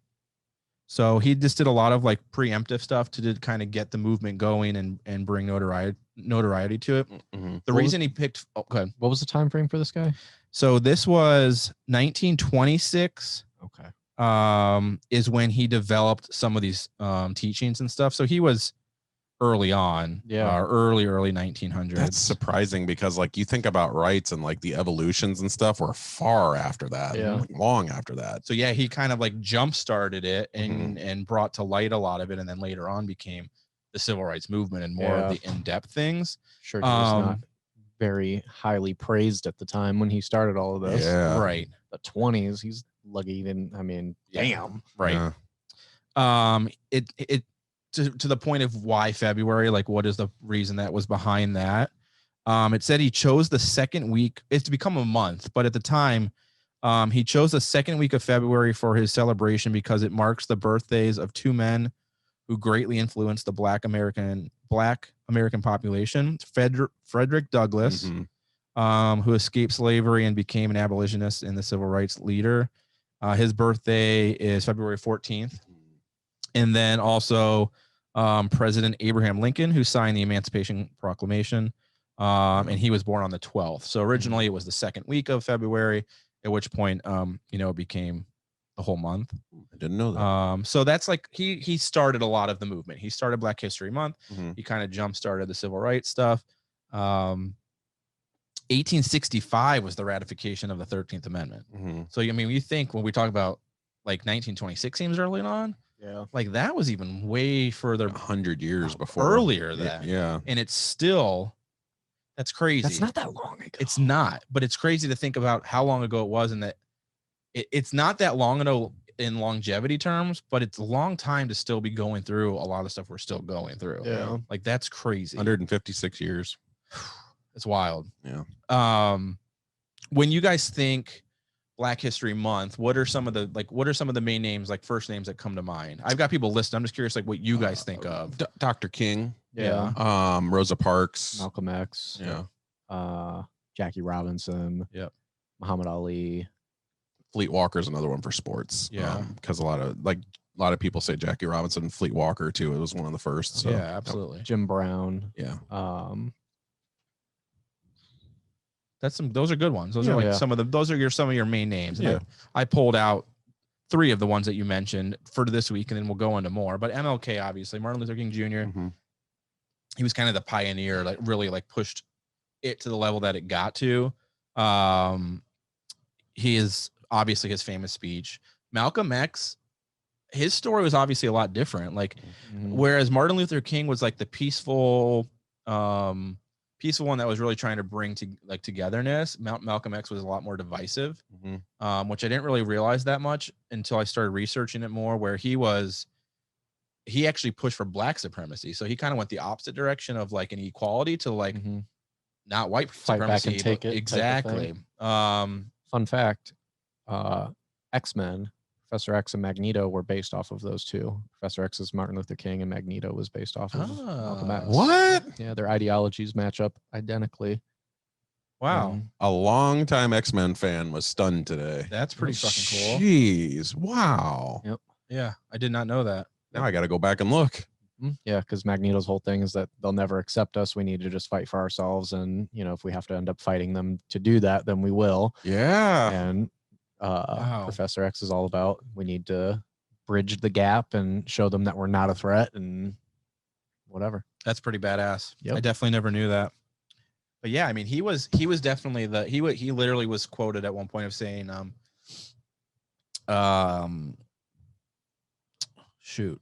protect yourself by any means necessary. Like he was all for whatever it took. We're gonna fight back. He transferred to Islam, which was super random. That was while he was in jail, and then he was executed, assassinated, whatever, shortly after returning to the U.S. after his transformation to Islam or whatever. By some it was actually like Islamic extremists or something. Converting is the word you're looking for. What did I say? Transfer and transmitting and all types of other weird words. It's weird. The whole thing, that's weird anyway. That was super random, like his whole... I think it was, I don't remember what it was, but somebody in jail or somebody exposed him to it, I think. Yeah. I don't remember exactly. Yeah, it was while he was in jail he did a 10-year stint in jail for something completely unrelated to like the movement. And then... Yeah, he got about like a paragraph in my history book. So Denzel's Malcolm X is a good telling of that. It kind of goes into detail for movies that like Today One Night in Miami doesn't quite go into his passing and things like that. I started watching it the other night. I gotta go back and rewatch it. But to that exact point, like, and part of it's because it was so long ago and I don't really remember, but that much was taught about it in school. The big one for me were MLK and then Rosa Parks. Rosa Parks, obviously not giving up her seat on the bus. She's who the Montgomery bus boycott was started after her, which was led by Dr. King. That was over the course of a whole year. So those are like the 3 main names I think that come up when you think of Black History Month, outside of some of the athletes and things like that. But there's so much going on still. I mean, what did I say it was? 1865 is a long time ago. So I think it's cool that this is continued. Now, every time Black History Month rolls around, I always get those people online that push back, like, why do they need to have a month dedicated to them? Why do they get a month? Yeah, we don't have where's our White History Month? Exactly. Same thing with like Pride Month and stuff like that. What are your guys' thoughts on us dedicating a month to Black history and like it's us taking the time out each year to talk about it? I have no problem with it at all. I hate the execution of it.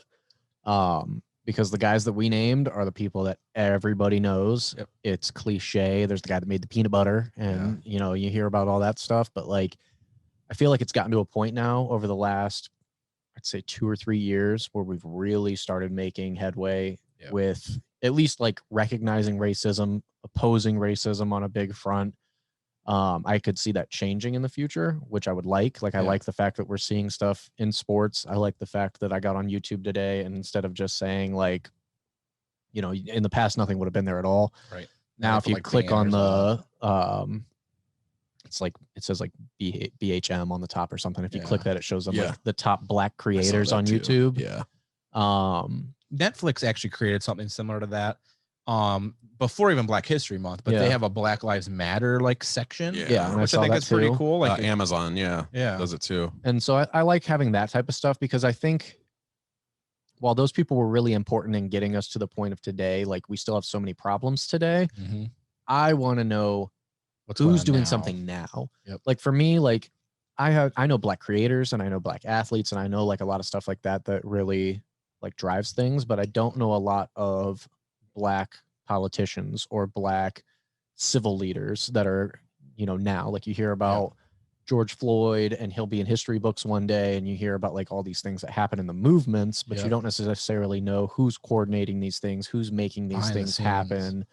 You know what my opinion is on that? Because I feel like the fight now is being brought more by the people rather than the political figures 100%. Or the ones in power. And that's okay. But on the same instance, it's like, I get your point. You would like to see more politicians. You'd like to see the ones with the power taking the stand. Yeah. But I think it's great though that, people are fighting now and those are the heroes. You could say it's really the Black population that's the heroes now.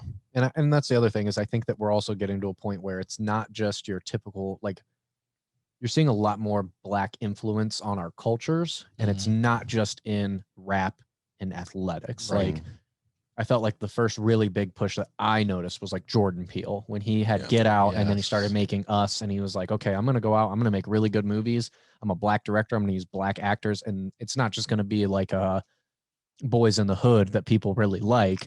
It's going to be something completely out of our element that traditionally, and I'm going to fucking kill it. And so, and that's what's strange. That's strange. So you look at a Black filmmaker like John Singleton in the 90s, and like he did pretty much the same formula, not as extreme of those films, but he did like Boys in the Hood. He did Higher Learning and films like that. So you wonder, why does one connect, which is so far out here, ideally, and then one that's localized and that you can understand certainly easier from Singleton's point of view doesn't. I think at that point, there wasn't as much exposure to those types of stories yet. Like rap culture had just starting to take off and all that. So it was like, we're capitalizing off of what they felt was their story at the time. Right.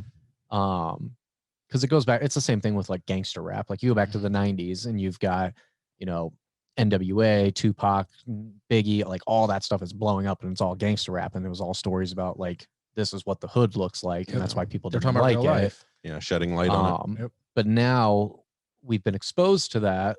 So we have to find other ways. Like you can't just go out. Nobody's going to watch a movie nowadays that's just like upfront, police brutality. Like we know it happens. So if you can touch on these subtle messages with something like Get Out, where that whole thing is about this racism and this culture, like not seeing him as a person, but seeing him as like a goal of culture almost, and like wanting to take that and use that and like all this other stuff, all while being enveloped in this thriller horror movie.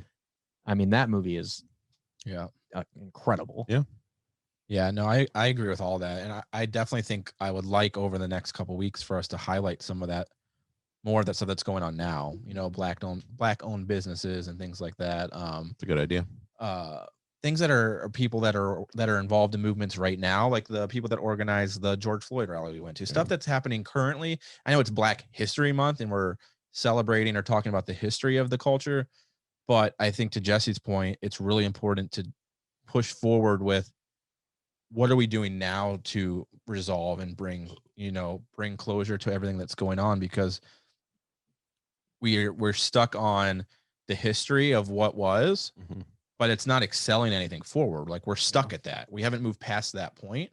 And I mean, in very slow strides have we made any difference. The last year, 2 years has been like the biggest thing in the last 20 years. And you mentioned that when we had Derek on the one episode, you had said like the common pattern seems to be, something like this, like everybody fighting for racial rights, like it raises an uproar for about a month, then it goes away, all that. It's finding that, reminder constantly that, we're still fighting for this every day, that we have to keep in our minds. Right. And I think that that's why it's important to get more modernized things too, and start exposing ourselves to what is happening now, because I think a big part of the problem, like I never liked when people were like, well, just stop talking about race and racism will go away, because I think that's stupid. But I do think that like growing up and only being exposed to, hey, slavery happened and then the civil rights happened and that's your history lesson. really took away from, that's why people don't believe that there's any type of problem now, because well, they're not slaves anymore and they're in the same schools as us now. So what are you guys complaining about? Because you have no insight. So when you start opening your eyes to the problems that are in front of you, which I feel like I said, we have been doing over these last few years and it is getting better. I think that is when you start taking major steps forward in that, just like realizing that reality and then changing it again. Right. And what's the first step of there being a problem? It's admitting that there's a problem. And that's often the hardest step for some people. And that's why you have this problem over and over again. To Jesse's point, like those things that we've surpassed. We've separated away from segregation, and now we all share the same bathroom, or we can share the same bus, or we can be in school classes together. But all that happened is that evolved into something new, and it's all within a mindset, and it's the generations it's passing down. So those families that were living during that time were forced out of it, but they're still passing that along to their kids and their families.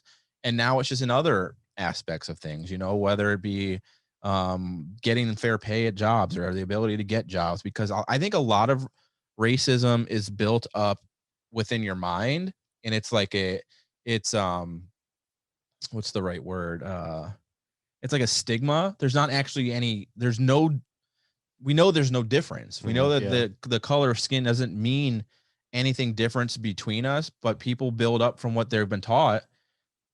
And that's all it is. It's just it's a mindset. And that's where we're fighting. That's what's being fought now.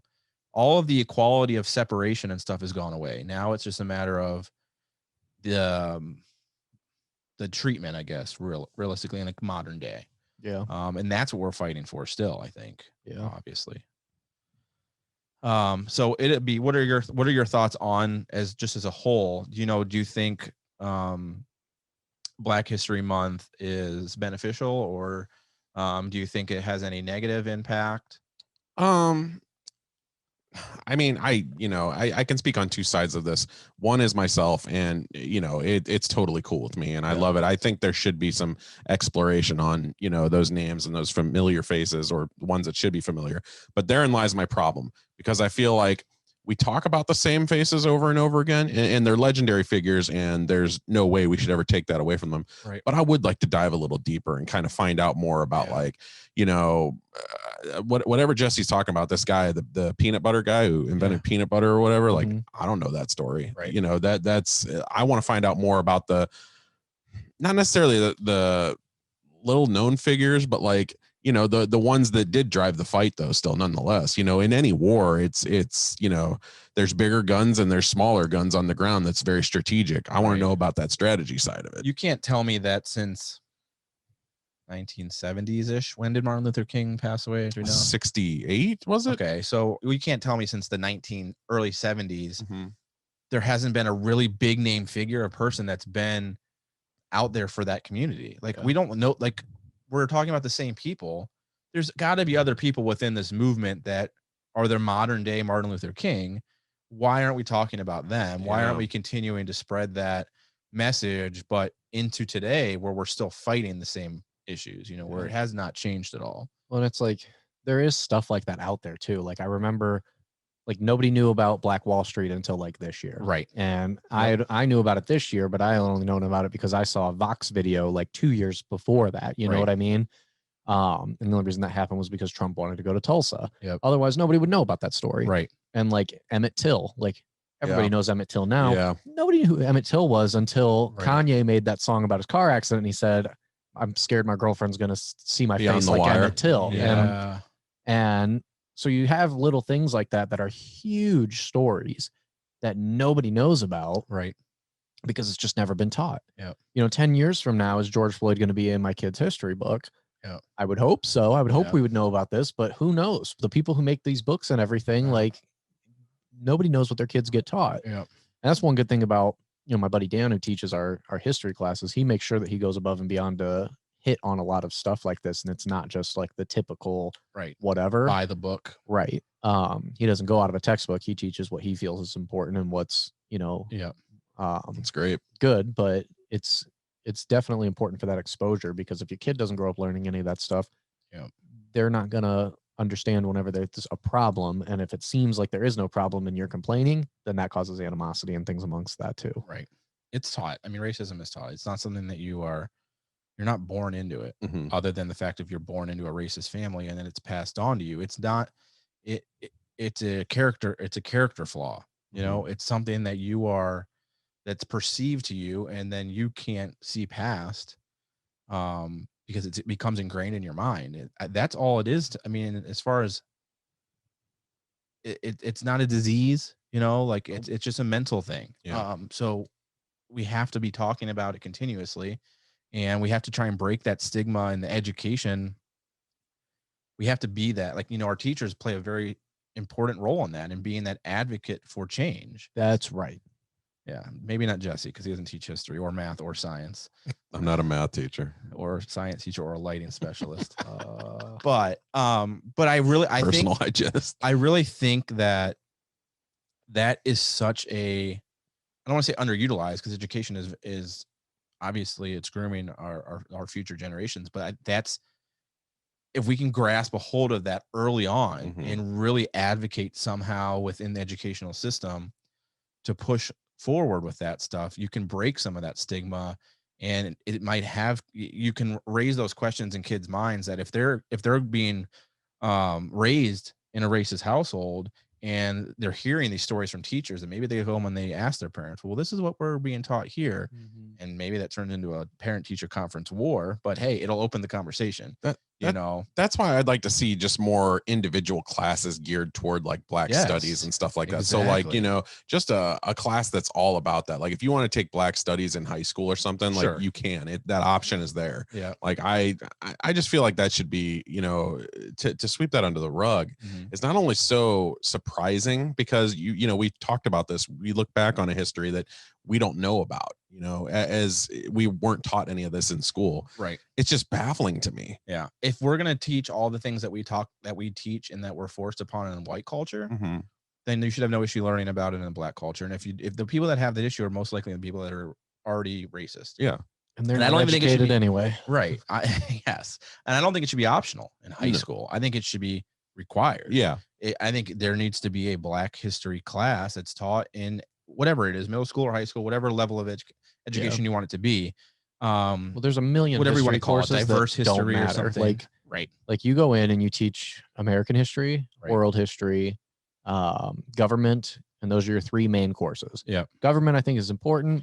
Yeah. World history, I think, is important. American history is not fucking important. Right. Nobody needs to know about the industrial age and how we made the fucking cotton gin and all these other things that nobody gives a shit about. Like, nobody remembers any of it. If you get like from industrialism on, it's stupid. Right. And we don't even teach Civil War anymore. That's not even the standard in Ohio. It's not necessary. Doesn't matter. You learn industrialism when we learned how to make steamboat engines, but we don't learn about one of the biggest war in American history. Right. Most casualties in American history. We don't learn about it because, I mean, I don't know why.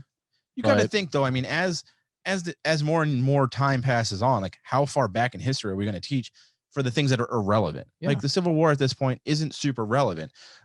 Teaching Black history is relevant because we're still dealing with racism. If racism was null and void at this point, then okay, it might not be a necessary class, but we can use education as a way to try and break through that barrier and put a stop to it.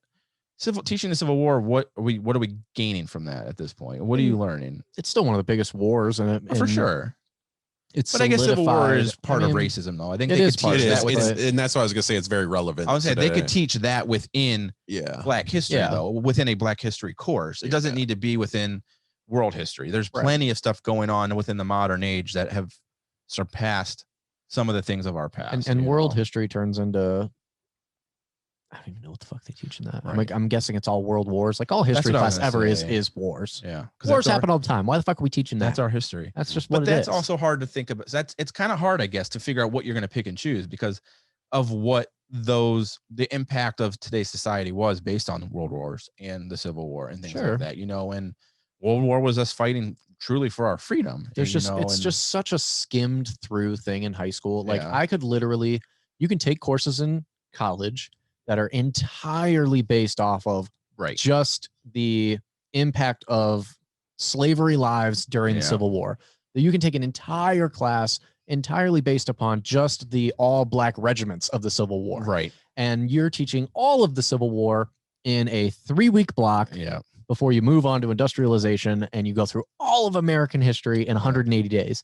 When, I mean, it's just crazy the depth I agree that goes into everything. And I don't know. I mean, I don't know if you even need history class in high school. Right. Do you really?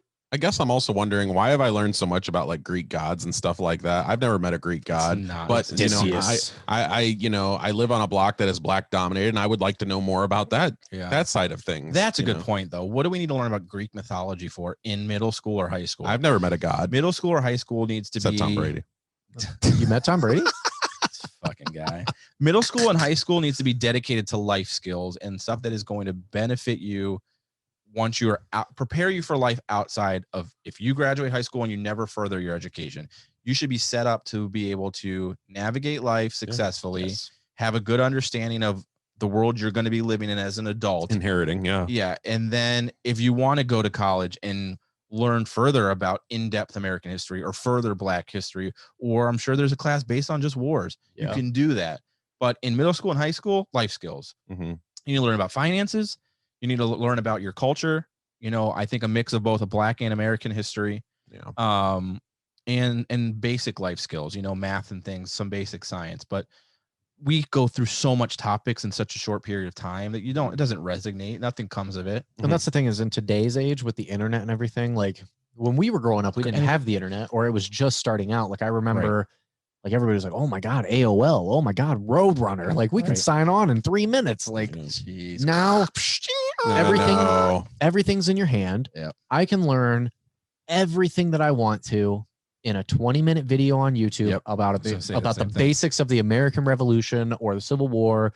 There's a million resources. I can Google, I can YouTube, there's stuff on TikTok. I'll be watching TikTok and they'll be like, I love those stitches that are like, what's one thing that you know that should seem like it's illegal, but it's not? And then they go into like some in-depth thing. And then I go, holy shit. And I go and I start looking it up. And I think that like the key thing should be like your language arts class. I should not be teaching you about grammar and spelling and all that other stuff. Your computer's going to fix that shit for you in 10 years. They're working on AI that's going to be able to say what you want and perfect it and make it sound professional, and it'll be done. I need to teach you how to look up reliable sources and how to find information that's credible on the internet, because that way we don't have people thinking that politicians are sucking kids' bloods out of fucking pizza parlors. History should be about modern day issues and government and how it works and how to vote and how to get registered for things and how to get things like a license and, you know, things that you need for your political life. Your science class, I don't know, engineering and shit, like how to program, how to do things that might help you in a field later on. Math, I think, is fine. We're teaching our youth now the same life skills that we were teaching ourselves 20, 30 years ago. It's so irrelevant with the times that have evolved. To Jesse's point, you got your computer or your phone right in your hand. You can do talk to text. You don't need grammar. Basic stuff, okay, but not, you got 12 years of education. You should learn how to read, but like ultimately, like you have to be able to learn reasoning skills and be able to find out like, hey, this is probably bullshit. Like we need to teach people how to not become manipulated because they're fucking ignorant and they don't know anything. And then they think that all of this crazy shit's happening. That's not. Excuse me.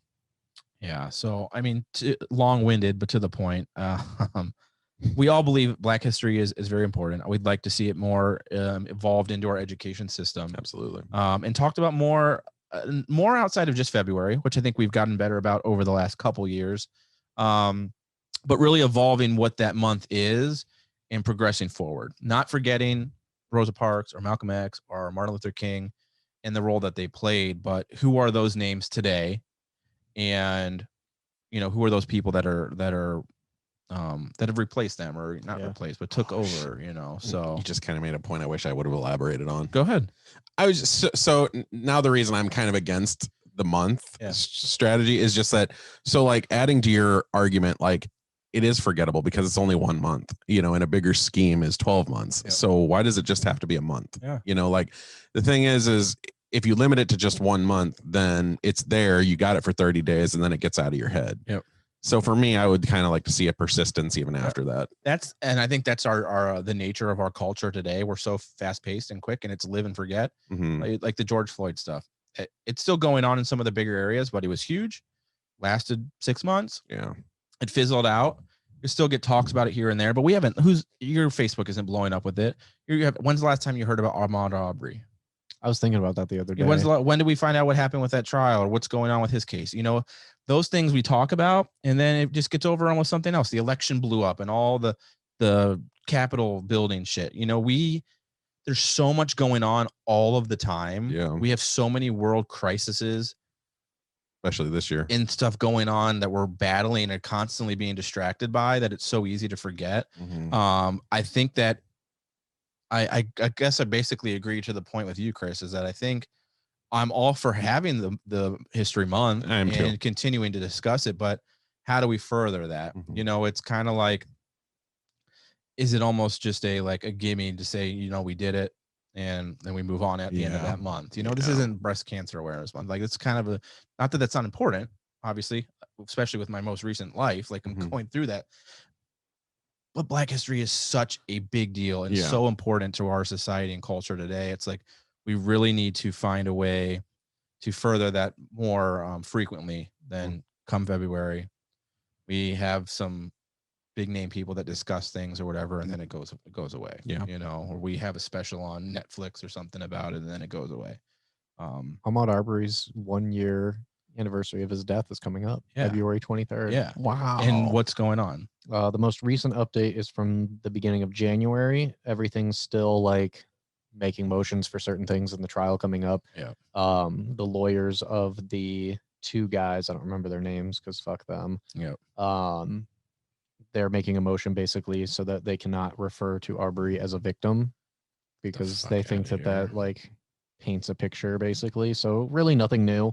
It's just working on the case at this point and trying to get it all going. I don't even think there's a date set. I'm sorry, but how are you being murdered in the street? How are you not a victim? What would they like him to be referred to? I say, I don't know. The thing it doesn't say what they prefer, but they don't want the picture painted that he was a victim because that implies that they did something wrong. The thing is, that's just the definition. That's semantic. So if person A walks up to person B and starts a fight with them, and then person B shoots person A, person A is still a victim. Yeah, they're a victim of murder. Yeah. So they could both be victims, but he's still a victim regardless. It's fucking stupid. So, Black History Month, we're going to continue to talk about. I think on this show, we talk about it more consistently than just February. Yeah. Every February, we've touched on it and discuss what it means. But I think on this show, we've openly been about discussing that culture and things that go on throughout the course of the show going into season 4 at this point. But for this month specifically, we would like to have more conversation. If you or anybody you know would like to come on and be a guest over the next 3 weeks. I just thought of someone. And discuss some stuff with us, please let me know. Jesse? Black-owned businesses in the Akron area. If you live here, Marcus is a great restaurant. It's got a lot of Cajun food, but it has a bunch of other options as well.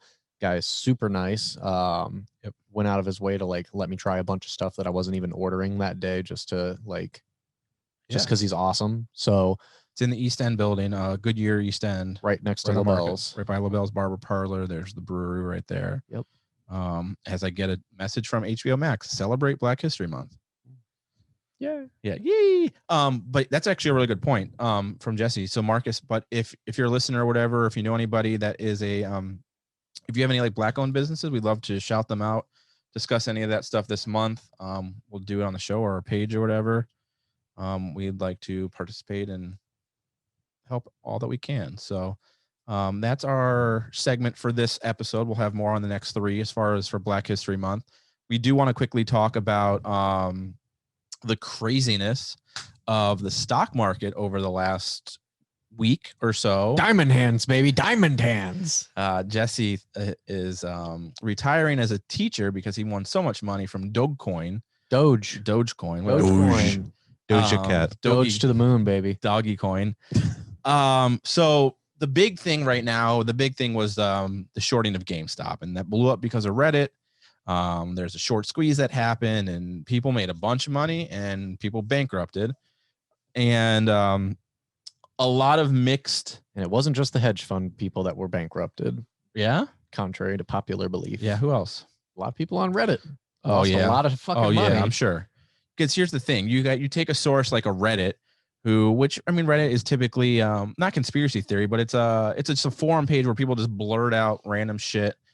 Some stories get picked up. This one got blown up, and the crowd that follows a lot of that stuff, unfortunately, like they'll believe what they read and they don't know exactly what's going on. And there was a lot of potential for a lot of harm done to people that didn't really understand what was happening. So basically GameStop, we all know GameStop, the video game store. It's a publicly traded company and they've not been doing great. So Reddit populated a forum that they were going to basically look to over inundate purchases of GameStop. I know. Stock. I can't stop saying it either. It's GameStop. GameStop stock, and really flush out some of the hedge funds and stuff that were shorting GameStop, and a ton of people made money. It's been going on for like 3 weeks now. The guy that started made like $47 million or something. Crazy. But that's because he was the very first person there. Yeah, exactly. So, but the big thing is the market got a lot of attention. A lot of people got involved in the market who probably didn't have the knowledge base or understand the way a lot of it worked. Shocker. Jesse. Jesse is over here like thinking he's Jordan Belfort. I don't know shit. Didn't know anything about what he was talking about, but Robinhood was under a lot of heat. So Robinhood, I feel like fuck themselves because Robinhood is a trading platform. Fuck Robinhood. What a name. I know the name. Okay. So you think Robinhood steal from the rich, give to the poor. And then in the midst of all this, Robinhood shuts down the purchasing of several stocks because it was fucking the rich. Yeah. And here's my thing. I get what they were trying to do. I don't say I agree or disagree, but they fuck themselves. And now you got a lot of people who are like, well, fuck you. I'm not going to use your platform. Yeah. And that's going to kill them in the long run. So allegedly, and I don't know about how much, I haven't fact checked any of this yet because I just was reading about it today. So I don't know if this is 100% true. But allegedly, Robinhood is partially owned by Citadel. Okay. Who also owned many of the shorts involved in GameStop.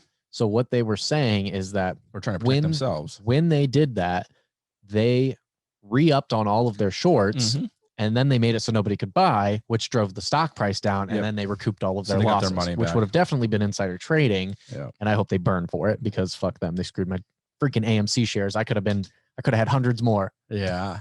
So for those of you that don't understand shorting or shorting a stock, short squeeze, what that means, I'm going to do a quick walkthrough, an example here with my two buddies, my two compadres. Sexy.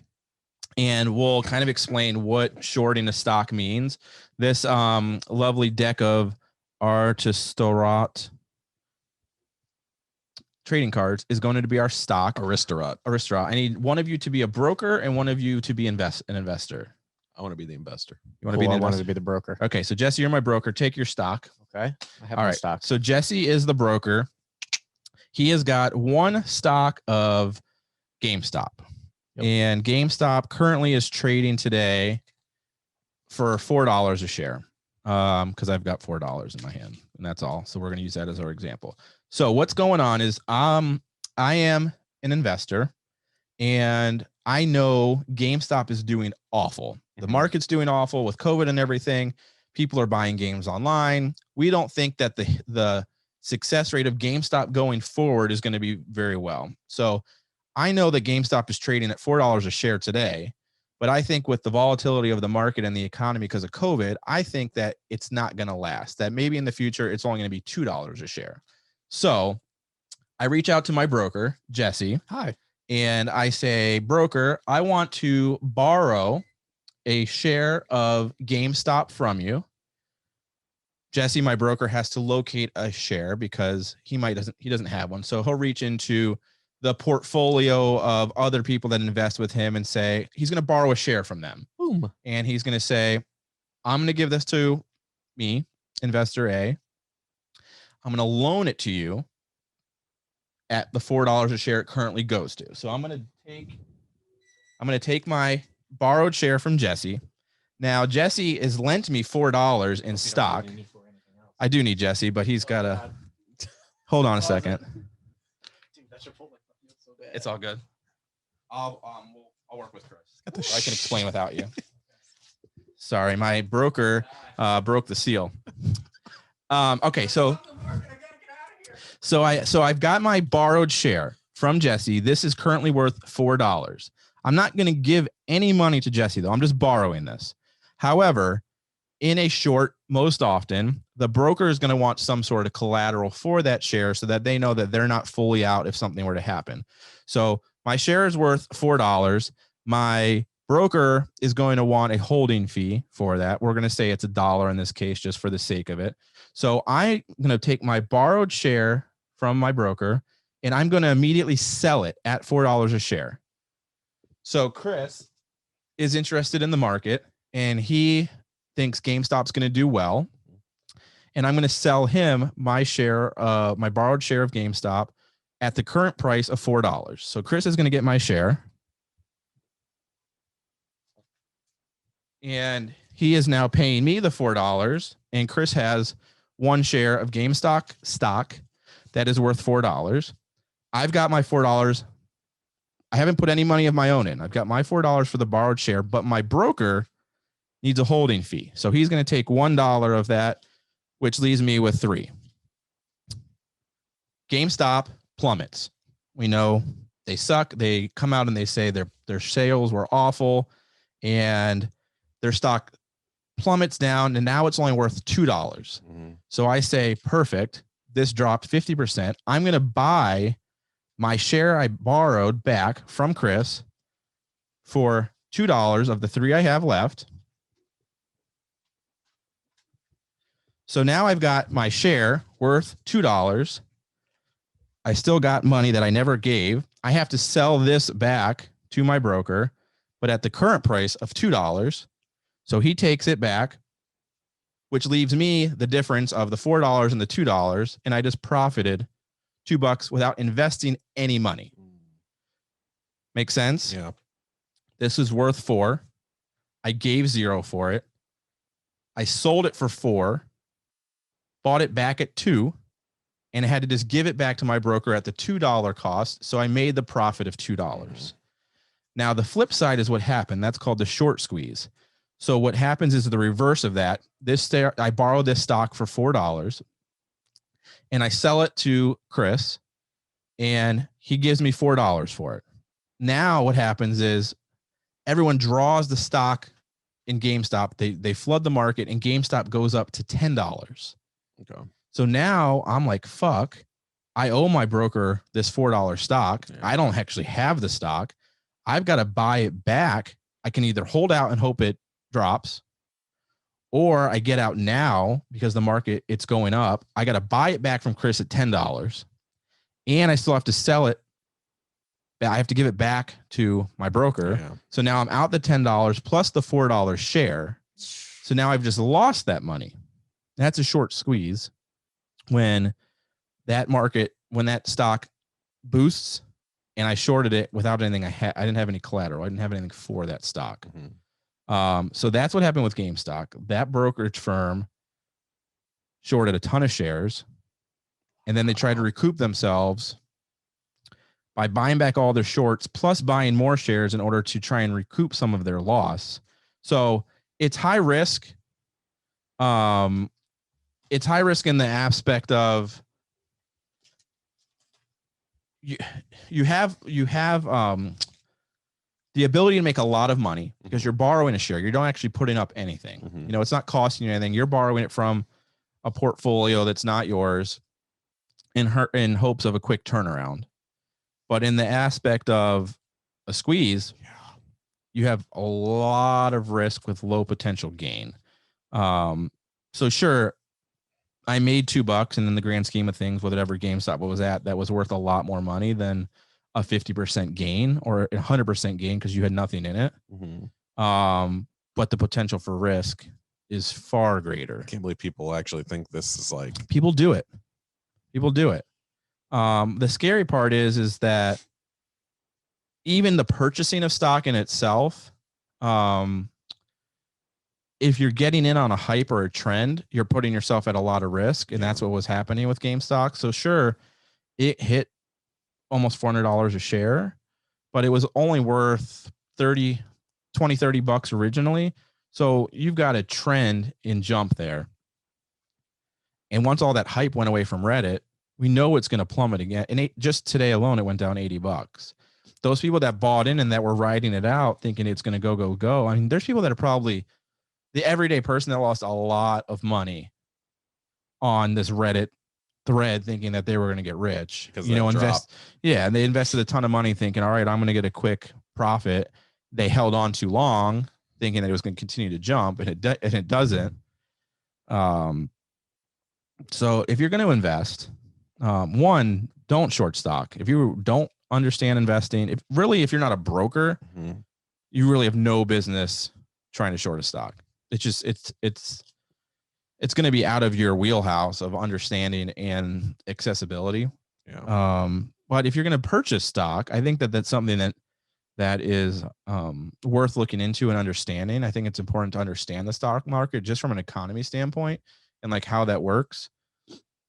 But make sure that you do it educated, make sure you look up a platform and understand what their policies are, know what it means when you're buying a stock. There's different types of options available to you, and get into something that you're not going to have high risk right off the rip and lose a lot of money, because it's easy to lose. It's easy to lose money in the stock market. You have to be in for the long game. Yeah. I told you when we were talking it over this past week, I said, if I was to do it, I'd have to know a figure in my head that I would feel comfortable with. And that's it. Like if I lost every penny of that, that's it for me. I'm getting out. I'm not a gambler to begin with, but I need a safe number. Yeah. That's definitely a good way. If you've got extra money in a savings account, maybe, and you've got some liquidity, and you're saying, I'd like to try and get a little bit more gain on this rather than a savings account where you're making 0.01%. You're not making any return on it. It's safeguarded in a savings account. That's mainly the main purpose nowadays. You safeguard it from easy access from a checking account, to immediately link to your debit card or something.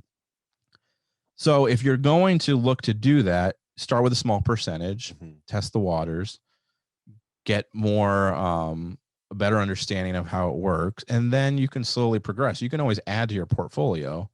You just don't want to jump too far in.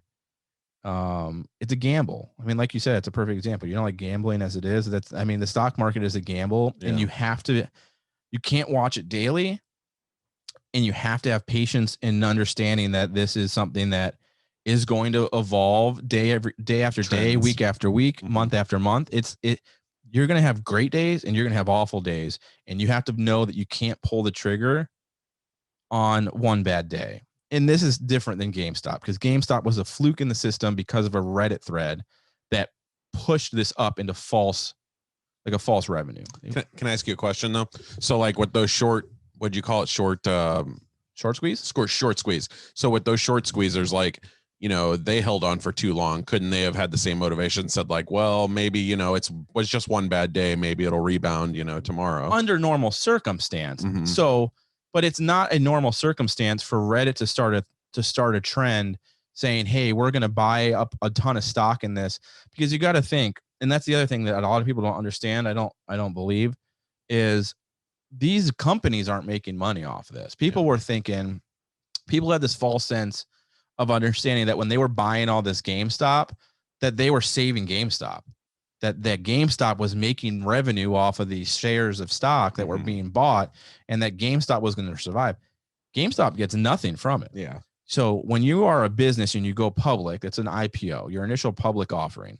That is the only time that you make money off the sale of your stock.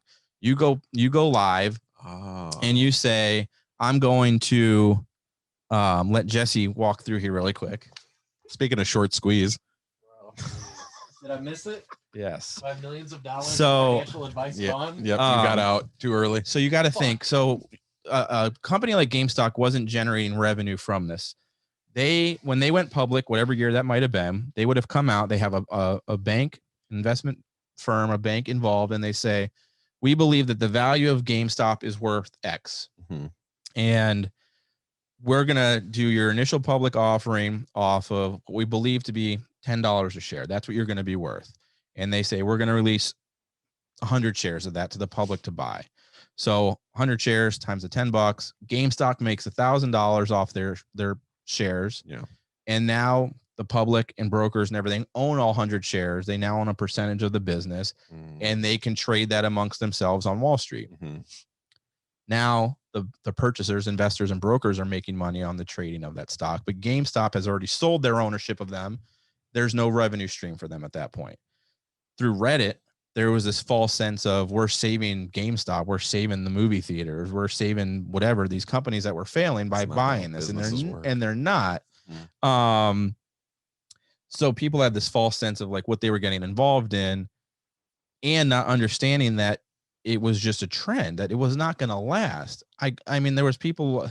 That's why within our group of with our group of friends that I'm having conversations with that are saying, well, like, no, that's the whole purpose. I'm like, but did you hold on or did you get out? Because the second you held on to that, you just lost everything. It's going to go back down. It's not, there was no true value generated from GameStop. You know, there was nothing changed in their business platform or their profit within the company itself, that there was a newfound trust in them and stock was going to remain the same. Yeah. I got up $1,000 and it dropped quick. Yeah. And I was like, fuck this, I'm taking my money. And I got out making, I think I got like $560. Yeah. I mean, it dropped that fast. Yeah. And, cause it had been trending a little bit. So I was like, okay, maybe it's going to come back up. You know, we're down to the, you know, $800, but maybe it'll go back up to 1,200 and then drop down to $600. And I was like, check out. And now everybody else I know held on. And it's just like, what the fuck? If you want to save AMC, why don't you try fucking going to it? Right. That's what people out to make a quick buck. And to basically, to your point, why not have this as the same similarity as like, hey, hold out, it could keep going up? Because this was not a normal situation. This was an adverse situation where it was only drawn up by a false sense of hope because of these people on Reddit boosting the stock up. Yeah. It wasn't like a normal increase in the stock because GameStop all of a sudden released something super innovative. And now we've got this newfound trust in them that this company as a whole is going to rebound and do great. Sure. Let's buy and hold on. It's must-have item. But this was something, it was fake. It was a fugazi. Fugazi. It's a wazi, it's a woozy, it's a fairy dust. Fairy dust. It doesn't exist. Fucking people were just bitching just a few months ago about GameStop because whenever they've sold the PS5, they did it as an $800 bundle. Nobody wanted to buy it. So don't try to. I saw a fucking meme, and it was a fucking what's his name? Not Shredder, the fucking rat from Teenage Mutant Ninja Turtles. Splinter. Yeah. It's fucking rat. It's Splinter. Disrespect. With like a baby turtle, and he's holding his hand, and then it's like him grown, and it's Splinter when he's super old, and he's like holding him up and walking him. Yeah. But they put like GameStop, us as kids, GameStop, us now, and it's like, you guys were just shitting on them like a week ago. Like, I didn't give a fuck about GameStop. Yeah. I don't give a shit. I wanted my easy money. I made $600 in a day, and I was done. I left 1,000 shares of Dogecoin, which is like $75, just on the off chance that it were to somehow become a blow up thing in the future. Right. And I left $100 of AMC because even if it doesn't hit that short squeeze thing everybody was talking about, which looks like it's not going to be a thing, when theaters open back up again, I'll make a little cash off of that. Yeah. You have, so those are like ones like AMC entertainment business. You have potential for some small gain on the long game. You know, I invested in travel type things, Spirit Airlines, Royal Caribbean, things that like once COVID truly is over and everyone's like, fuck, I can get out of lockdown now and I can get back, and those are going to go up. It's not going to be like GameStop where you're making millions overnight, but you have the potential gain for a long revenue stream. Like I did with Nike last year when COVID first hit. Exactly. So anyways, that, short squeeze, that's an explanation for you. You know, you're banking on a stock failing and you're looking to turn a quick profit off of something that you invested $0 into. And in this case, people got fucked on it. And that's usually what happens with shorting. There's a lot of risk and low reward. So you've seen The Big Short, right? Did you talk about that at all? Didn't talk about the movie. Fantastic movie though. The movie is essentially Same thing. The guys that are the main characters though are GameStop people, and the Redditors, and the housing market was the actual stock itself. Yep. So yeah, if you haven't seen Short Squeeze, it's really good. If Ryan didn't explain it good while I was taking a shit, you could watch The Big Short also. The movie you might be a little confused by watching it in the movie, though. Yeah, you definitely will. It's very overwhelming. I tried my best, but Kunis breaks it down with playing cards also. That's what's genius about that. So like Margot Robbie, all those like cameos that they make. Yeah, they know how hard it is to explain this shit. Like it's virtually impossible. So they try to break it down purposefully for the audience. They halt the movie's progress. You haven't seen that? You don't remember that? I just don't remember. I've seen the movie. I don't remember. They do like a thing where Mila comes in and she's like, okay, to dumb this down for you, and they're all in a casino, and because the housing market, they were betting on the stocks being successful instead of shorting them themselves. But she was like, okay, so they've got a really good hand here. We're going to bet on that. And then it cuts to the people behind them and they're like, hey, I bet that guy's going to win that bet. I'll give you 5-2 odds. And they just keep going until the entire room is filled.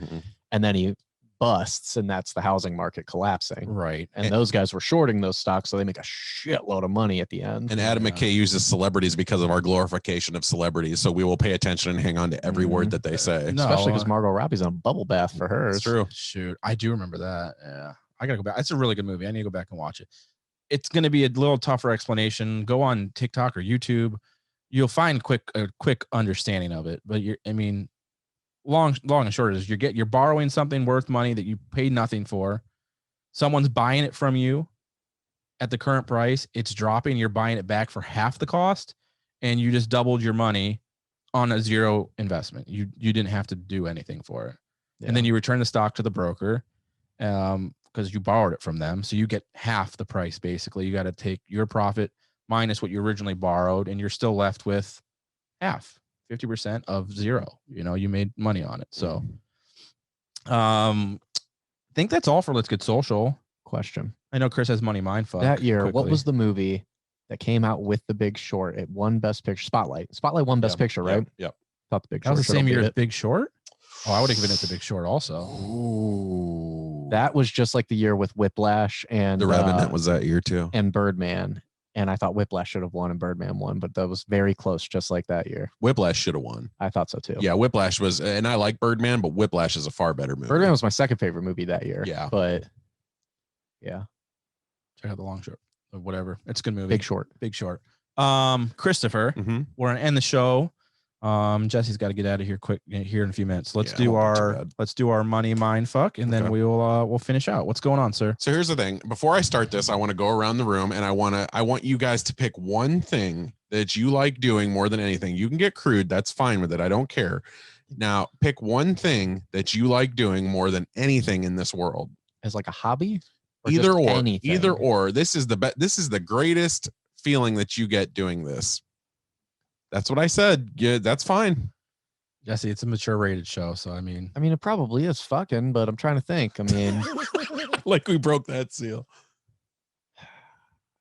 My favorite thing, because it's situational. If I'm like tired of shit, I just want to come home. You want to watch Tom Brady play football? I want to play the game, man. I just want to sit down in my chair and play the game and eat good food. But if I got energy, man, let's simple it. Let's cut to one. What's your one? Yeah, fucking. Okay. How specific do we have to be? Like, can mine just be traveling? Yeah. Okay. Traveling's my favorite thing to do. Going to Disney, anything travel related, flying somewhere, going on vacation, whatever. Okay. What's yours?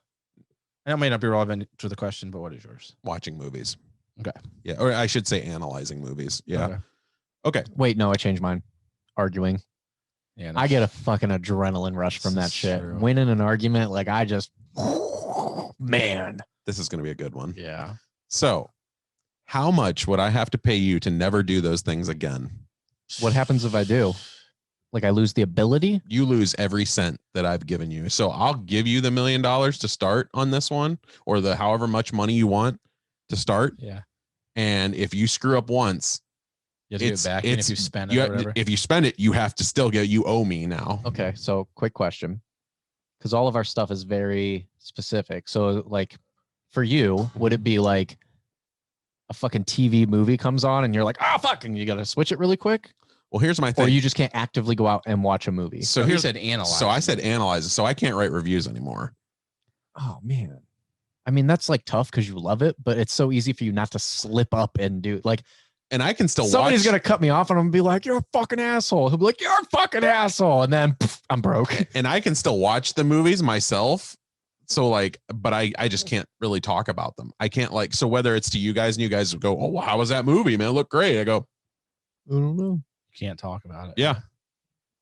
I feel like mine is the hardest one because it's so easy to argue with somebody. Mine's 0. I'm so glad you changed that. Mine's 0. You couldn't pay me. So for nothing, you wouldn't even. Because what would be the point? I would want to use that money to travel. And if I can't do that, what am I going to do? Sit at my house? Even if you said $10 million is mine. And I could never travel. And I just can't leave. So I can't leave what? The state of Ohio? Yeah. Nope. I wouldn't do it. There's no money that you could pay me. I think $100 million, I could make a damn good effort. Somebody would come up to me and be like, but you better remember, you're a fucking bitch. I'd be like, you're right. No. So for Jesse's, here's the thing. Yeah, that's the thing. I just have to, that would be my new thing. You would have to. You're right. You would have to. No matter what. You're right. I think it'd be better that it's like almost like a curse or whatever, where everything that someone would say to you, you had to agree. Your body automatically agreed with it. It'd be like yes, man. Say, I just have to be like, you're right. Lamar Jackson's better than Tom Brady. You're like, yeah, he is. Right. You're absolutely right. You're right. Yep. Dude. $100 million. You're right. And you better be glad this is the post-Trump years, man. Because as soon as I get into the house, I'm gonna be like, fuck Lamar Jackson. You ain't shit, by the way. You can't. I know. Whoa. Can't do that. I can't write any of my articles anymore. They're all argument. Nah, I can't do it. Fuck that. That's what I love about no amount of money. Not if I got to pay it back. If I could spend a shitload of it until you could spend it, but then you'd have to pay it back. Yeah, see, I'm gonna be in debt. You have to sell everything. I just physically could not go my entire life without an argument. Nobody could. For you, the best case scenario, like the best thing for you is you would pretty much just have to give up social media, because like for you to even see that on a daily basis, stupid comments on just say the Fox 8 newsroom, okay? Just stupid comments. You would have to sit there and you'd be biting your freaking fingernails and you'd be thinking about like, oh my anxiety. God, It's like heroin, man. I'm gonna sit there and I just want to tell that guy he's such an idiot. Yeah. Like, but you can't. Yeah. What about you, Chris? What amount of money for you to never be able to analyze a movie again? I think mine's the easiest, and I'll tell you why. So I can watch movies still. Yeah. That would be that, and that's the thing. So if it's giving up movies as a whole, yeah. You just can't write reviews anymore. You can't do anything. You can't critique. He's doing it smart, anything. like a genie. I've always thought about it. If you ever find a genie, like how do you word your wishes so you don't get fucked? Right. Yeah. He's being smart about his. Right. Yeah. I just can't talk about it. So the painful thing to me is just that if you guys have a conversation on the show about watching, we'll say watching Deadpool, okay, and I have to sit here the whole time and just keep my mouth shut. Yeah, and I couldn't do it because you got to know, like, even when you have passion about something, even if you're like you can't, it's not the right time or whatever, like it pains you inside to hear someone else opposing your opinion and to not be able to say anything about it. Yeah, it's awful. Which is my job to a T. Right. It's awful. There are times where I've been like on a road trip or something and we're going like out in the boonies, like fucking Midwest Farmville, and I'm arguing with somebody online, and then my service goes out, and I'm like, that motherfucker's gonna think that he's right, like, bro. I'm like, let me get a cell tower. And I'm so glad you changed that, because if it was the other answer, fucking, you wouldn't pay him to do that anyways. You couldn't pay him. I don't think you'd take it. So yeah. So with this, you would think about it though. I'd try. There's enough intrigue there. You go for $100 million. I would try. If it wasn't having to pay it back, like I knew that the money would just disappear, I would give it a try. Mm-hmm. But knowing that I'll make it a month and I'm gonna spend the shit out of that money, and then I'm gonna be like, no, fuck you. Yep. You owe me $50,000 or $50 million that you don't have. Yep. Yeah, shit. For me, okay, so as far as critiquing goes, I will give it up. So to never do it again.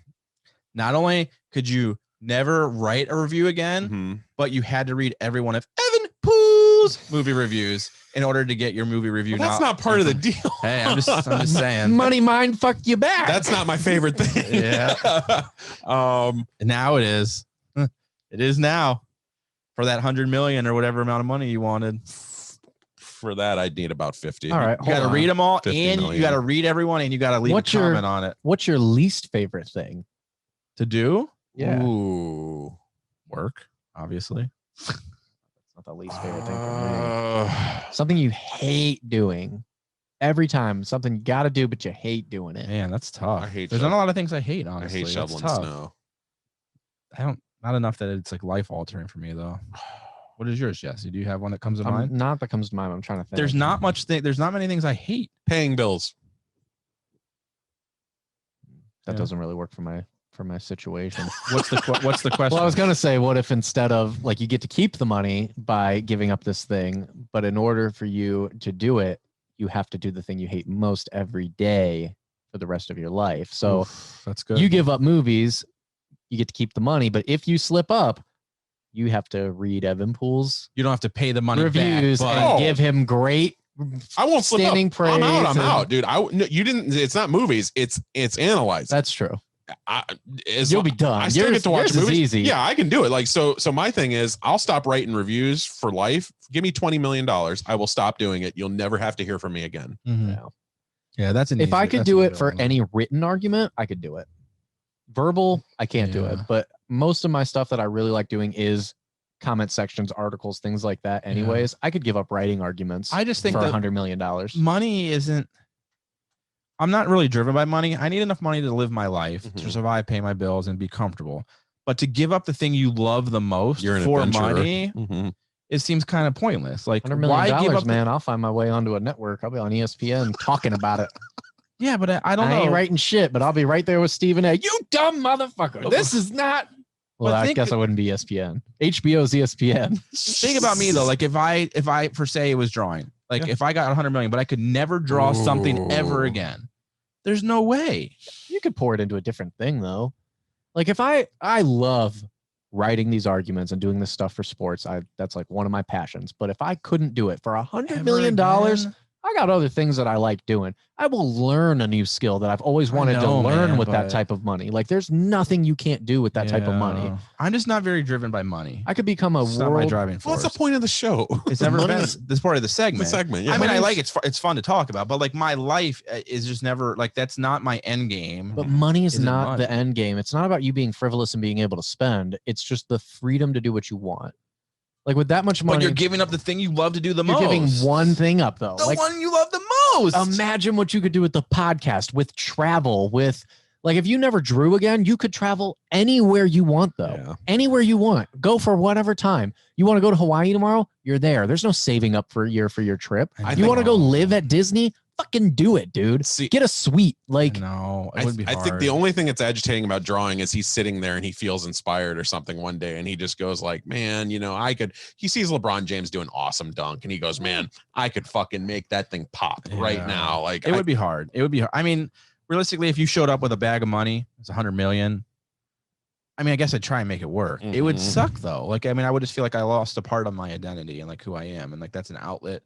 Something I enjoy doing. It would be hard, but I was the paper hands guy. $100 million is a lot of money for the Dogecoin. Everybody else held. I said, "Fuck that! I want the money." Yeah. And I'm gonna say this: next week's is going to be very interesting. Oh. Like we're gonna. How many of these do you have lined up? We're gonna test. I have at least 12 lined up. Oh god. We're going to test your moral compass next week. Oh Jesus! Jesse doesn't have one of those. I don't.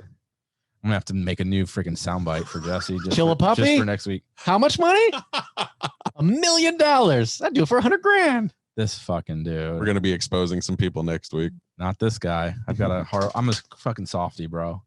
I got a crybaby inside this big burly man. Anything else? Show? We're good. Get Jesse out of here. Got any more jokes? Get Jesse out of here on time so we can get home and.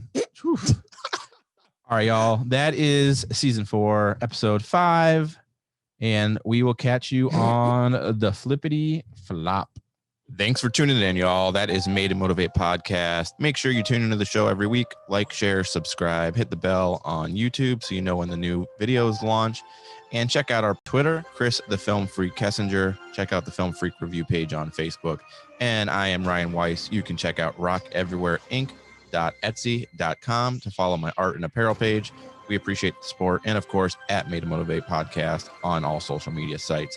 Thanks again, and we'll check you next week.